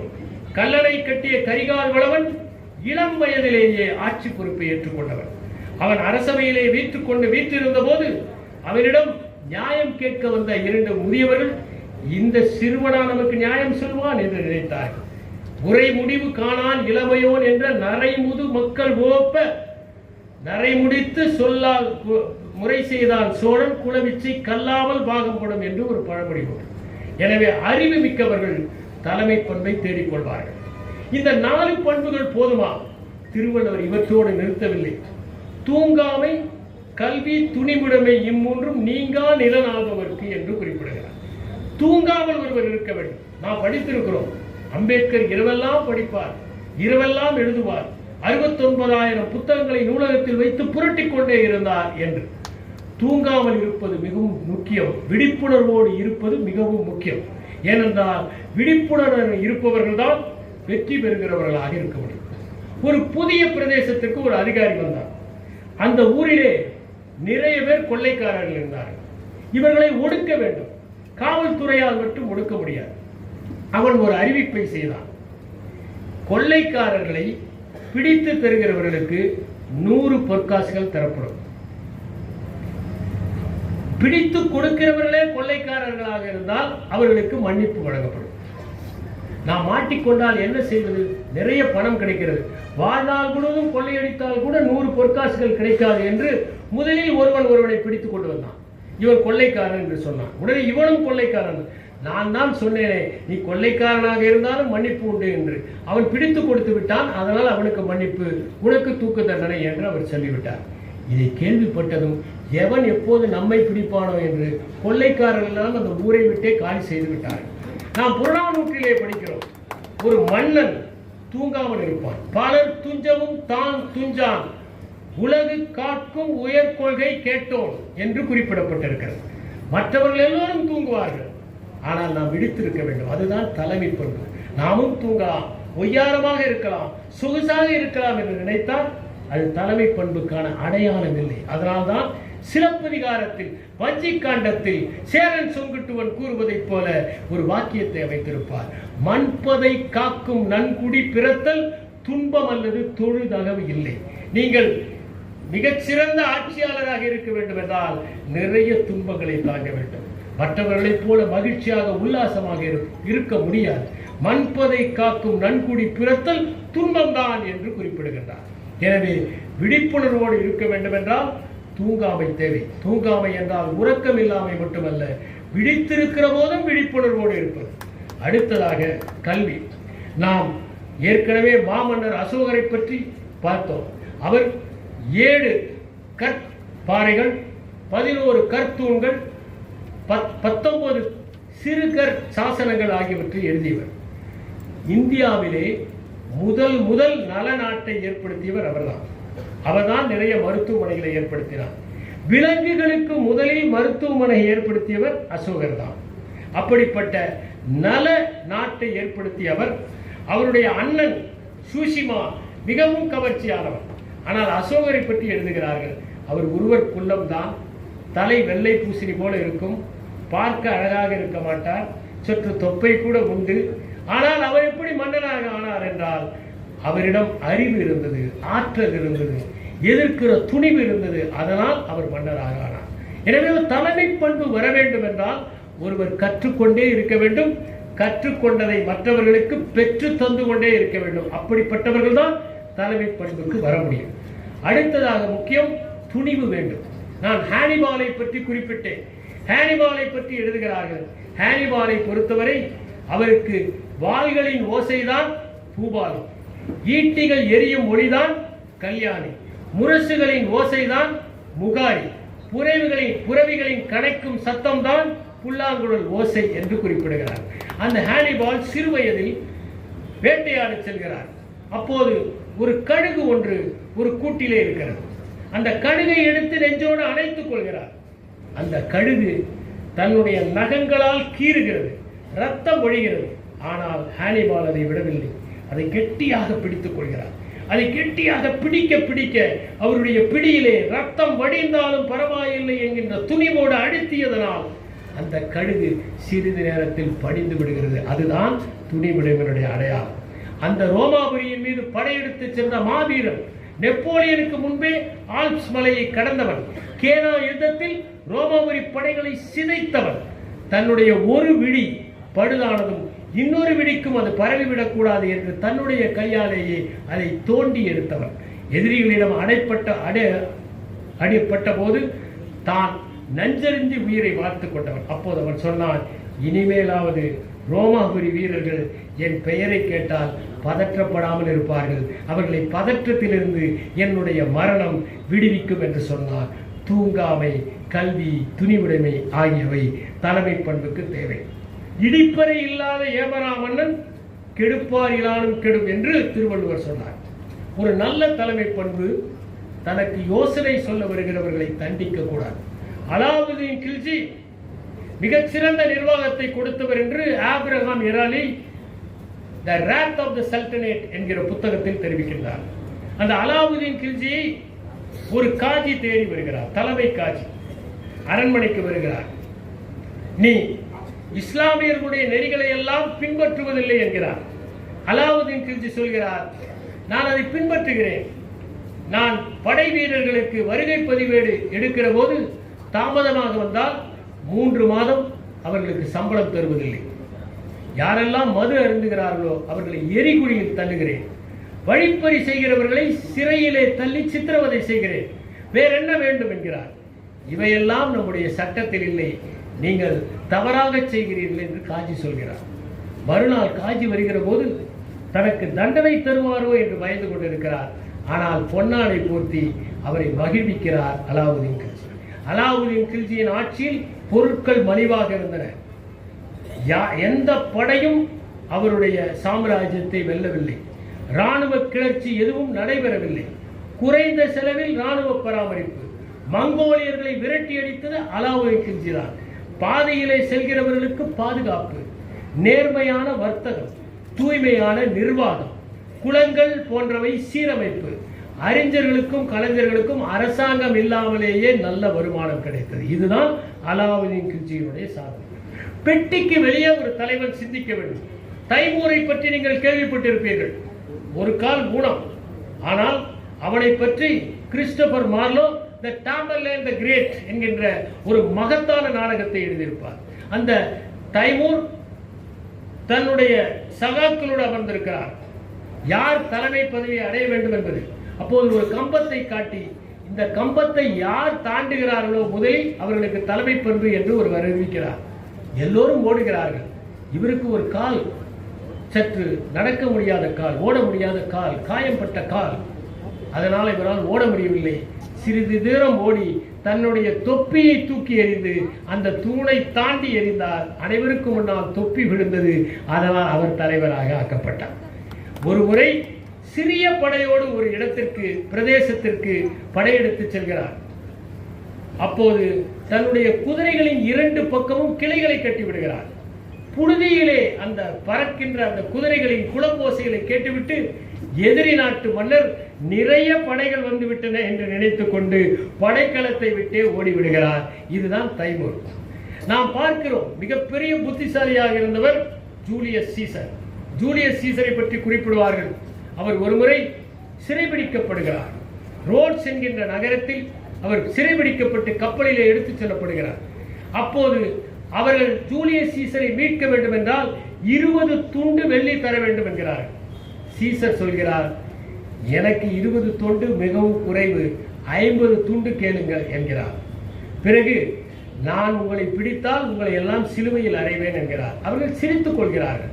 ஆனால் நகரத்திற்கு வந்ததும் தெரிந்தவர்கள் மூலம் 50 வெள்ளி துண்டுகளை குடித்துவிட்டு விடுதலை பெற்று படைகளை திரட்டி அந்த கப்பலை விரட்டி அவர்களை பிடித்து உண்மையிலேயே சிறையில் ஏற்றுகிறார். ஜூலியஸ் சீசர் தொடக்கத்தில் பொது இடத்திற்கு வந்தால் ஏதேனும் ஒன்று பொதுமையாக செய்வார். ஒரு நாள் வாளை சுற்றுவார், ஒரு நாள் ஈட்டியை எறிவார், ஒரு நாள் தாவிச் செல்வார், ஒரு நாள் குதிரையின் மீது ஏறுவார், பிறகு இன்னொரு நாள் அதிலிருந்து குதிப்பார். இதையெல்லாம் பார்த்து மக்கள் ஆச்சரியப்படுவார். ஆனால் பிரசித்தியான பிறகு அப்படி செய்ததில்லை. அதற்கு பிறகு அவர் எப்போது செய்வார் என்று காத்துக் கொண்டிருப்பார். ஒரு நல்ல தலைமை பண்பு உள்ளவர்கள் தொடக்கத்தில் நிறைய கூட்டங்களில் பேச வேண்டும். பிறகு இவர் எப்போது பேசுவார் என்று எல்லோரும் காத்திருக்க வேண்டும். அதுதான் நல்ல தலைமை. நாம் சங்சு எழுதிய போர்க்கலையை படித்தால் அதில் அவர் சொல்கிறார், நீங்கள் எதிரியினுடைய படையின் வலிமையையும் அறிந்து கொள்ள வேண்டும் என்கிறார். அதை தான் திருவள்ளுவர் சொல்லுகிறார். துணை வலியும் தான் வலியும் வினை வலியும் தன் வலியும் மாற்றான் வலியும் துணை வலியும் தூக்கிச் செயல் என்கிறார். நீங்கள் எந்த காரியத்தை செய்கிறீர்களோ அதில் நியாயமாக இருந்தால்தான் நீங்கள் வெற்றி பெற முடியும். அதே திருவள்ளுவர் சொல்லுகிறார், நுரிக்கொம்பர் ஏறினார் அக்திரந்தூக்கின் உயிர்கிருதி ஆகிவிடும் என்கிறார். நீங்கள் நுனிக்கொம்பிலே ஏறுகிறீர்கள். அப்படி ஏறுகிற போது நீங்கள் இறுதியிலே சென்றால் உங்களுடைய வாழ்க்கைக்கு இறுதியாக ஆகிவிடும் என்பதைத்தான் திருவள்ளுவர் சொன்னார். இதைத்தான் நெப்போலியன் தவறாக ரஷ்யாவின் மீது படையெடுத்து போய் தோல்வியை சந்தித்தார் என்பதை நாம் படிக்க முடிகிறது. ஒரு மன்னன் பல்வேறு விதமான பணிகளை ஆற்ற வேண்டும். ஒரு தலைவரிடம் மக்கள் எதிர்பார்ப்பது ஒற்றை பரிமாணம் அல்ல, பலவித பரிமாணங்கள். அதற்கு எடுத்துக்காட்டாக திகழ்ந்தவர் நம்முடைய சோழ சாம்ராஜ்யத்தை சுடர்விட்டு ஒளி வீசிய ராஜராஜ சோழன். அவர்தான் இந்தியாவில் முதல் வலிமையான கப்பற்படையை அமைத்தவர்.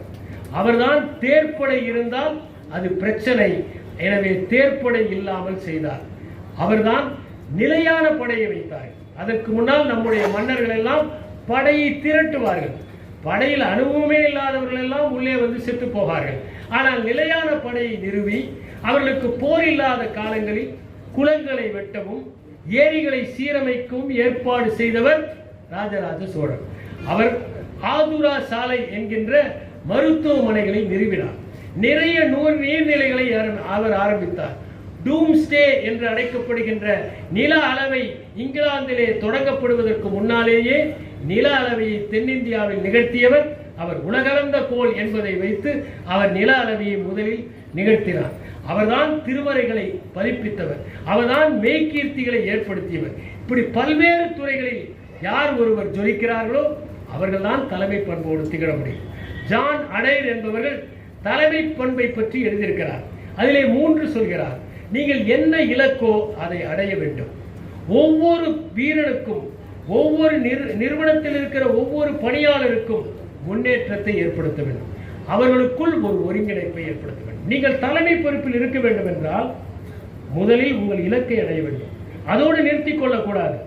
ஒவ்வொரு மனிதனுக்குமே சில ஆசைகள் இருக்கும், இலக்குகள் இருக்கும். அதை அடைய ஏற்பாடு செய்ய வேண்டும். அவர்கள் எல்லோரும் நாம் ஒன்றுதான் என்று எண்ண வேண்டும். அவர்கள் அத்தனை பேருடைய மூளையும் எறும்புகள் கூடினால் எப்படி ஒரே மூளையாக செயல்படுகிறதோ அப்படி செயல்பட வேண்டும். சைமன் சினக் என்பவர் சொல்லுகிறார், தலைமை பண்பு என்பது பாதுகாப்பை ஏற்படுத்துவது. யாரிடம் பணியாற்றினால் நமக்கு பாதுகாப்பாக இருக்கும் என்று நினைக்கிறார்களோ அவர்கள் தான் தலைமை பண்பு. மாவட்ட ஆட்சியர் இருந்தால் அவர் எடுக்கிற முடிவை நாம் செயல்படுத்தினால் நாம் மாற்றாகாமல் பார்த்துக் கொள்வது மாவட்ட ஆட்சியருடைய பணி. ஏனென்றால் அதுதான் பாதுகாப்பு.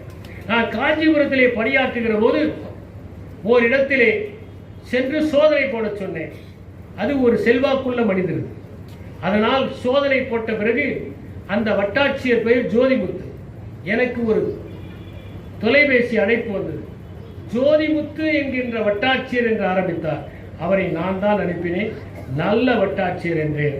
தொலைபேசி அழைப்பு துண்டிக்கப்பட்டது. எனவே பாதுகாப்பை ஏற்படுத்த வேண்டும். தலைமை பண்பு என்பது நம்முடைய எண்ணத்தை நிறைவேற்றுவதல்ல, நிறுவனத்தின் முயற்சியும் முன்னேற்றத்தையும் மேம்படுத்துவது. சுயநலமாக இருக்கக்கூடாது. ஒவ்வொரு தலைமை பண்பில் இருக்கிறவனும் தலைமை பதவி என்பது சேவைக்கானது, அது அதிகாரத்துக்கானது அல்ல என்பதை உணர வேண்டும். அப்போதுதான் அவன் தலைமை பொறுப்பிலே இருக்க முடியும். நீங்கள் இவற்றையெல்லாம் செய்வதற்கு முன்னால் யார் வந்தாலும் உங்களை பார்ப்பதற்கு இடம் கொடுக்க வேண்டும். அதைத்தான் காட்சிக்கு எளியன் என்று கூறினார் திருவள்ளுவர். அந்த காட்சிக்கு எளியனாக ராமனை கம்பர் படைத்திருக்கிறார். யாராவது எதிரே அவர் நடைபெறும் போது வந்தால் அவர்களை பார்த்து எதிர்வரும் அவர்களை எமையுடை இறைவன் முதிர்தரு கருணையால் முகமலர் ஒளிர எது வினை இடரில்லை இனிதனும் மனையும் வழிதரும் குமரரும் இனிதுகோள் எனவே அப்படின்னு விசாரிக்கிறார். அவர் விசாரிப்பது எதற்காக என்றால் தான் சென்று விசாரிக்கின்றார். முதலிலேயே அவர்கள் பேசுவதற்கு தயங்கினால் கூட அவர் விசாரிக்கிறார் என்று எழுதப்படுகிறது. எனவே தலைமை பண்பில் இருக்கிறவர்கள் எளியவர்களாக இருக்க வேண்டும். அப்போதுதான் மக்கள் உங்களோடு வந்து பழகுவார்கள். அவர்கள் அணுகக்கூடியவர்களாக இருக்க வேண்டும். அவர்களை பார்த்து பேச வேண்டும், நேரம் ஒதுக்க வேண்டும். இவையெல்லாம் முக்கியம். எனவே இங்க வந்திருக்கிற இளைஞர்கள் தலைமை பண்பு குறித்த நூல்களை படியுங்கள். தலைமை பண்பு என்பது போர்ப்படையில் மட்டுமல்ல, அது அனைத்திலும் இருக்கிறது. உதாரணமாக திருவள்ளுவர் ஒரு தலைமை பண்பு மிக்கவர். அவர் தமிழ் இலக்கியத்திற்கு திசை காட்டியவர். 100 தமிழ் சொற்களை படைத்தவர். ஷேக்ஸ்பியர் ஆங்கில இலக்கியத்தின் வழிகாட்டியாக திகழ்ந்தவர். ஆங்கில இலக்கியத்தில் பல மாற்றங்களை ஏற்படுத்தியவர். புது புது சொல்லாக்கங்களை உருவாக்கியவர். புத்தர், லாவோட்சு, கன்ஃபியூசியஸ் போனவர்கள் ஞானத்தில் தலைமை பண்போடு திகழ்ந்தவர்கள். Jesus as CEO, Muhammad and leadership, Mahatma Gandhi and CEO என்கின்ற புத்தகங்கள் எல்லாம் வந்திருக்கின்றன. இவர்கள் எல்லோரும் தலைமை பண்புகளோடு திகழ்ந்தவர்கள் என்பதை வரலாற்றை ஆய்வு செய்தவர்கள் எழுதி கொண்டிருக்கிறார்கள். நீங்கள் மார்ட்டின் லூதர் கிங் ஜூனியரை பற்றி படியுங்கள், மண்டேலாவை பற்றி படியுங்கள், ஆபிரகாம் லிங்கனுடைய வரலாற்றை படியுங்கள், நீங்கள் அம்பேத்கருடைய சரித்திரத்தை படியுங்கள். இதோடு நின்று விடாதீர்கள். ராஜராஜனை படியுங்கள், ராஜேந்திர சோழனை படியுங்கள், நரசிம்மவர்ம பல்லவனை படியுங்கள், மகேந்திரவர்மனை பற்றி படியுங்கள், மாரவர்மன் சுந்தரபாண்டியனை படியுங்கள். இவையெல்லாம் நீங்கள் படித்தால்தான் எப்படி தலைமை பண்புகளை நாம் வளர்த்துக் கொள்ள முடியும் என்பதை அறிய முடியும். எனவே நாம் அனைவரும் நாம் பணியாற்றுகின்ற நிறுவனத்தில் தலைமை பண்போடு திகழ்ந்து அவர்களை வழிநடத்தி அவர்களை மேம்படுத்தி இந்த சமுதாயத்தை செழிக்கச் செய்வோம் என்று கூறி விடைபெறுகிறேன்.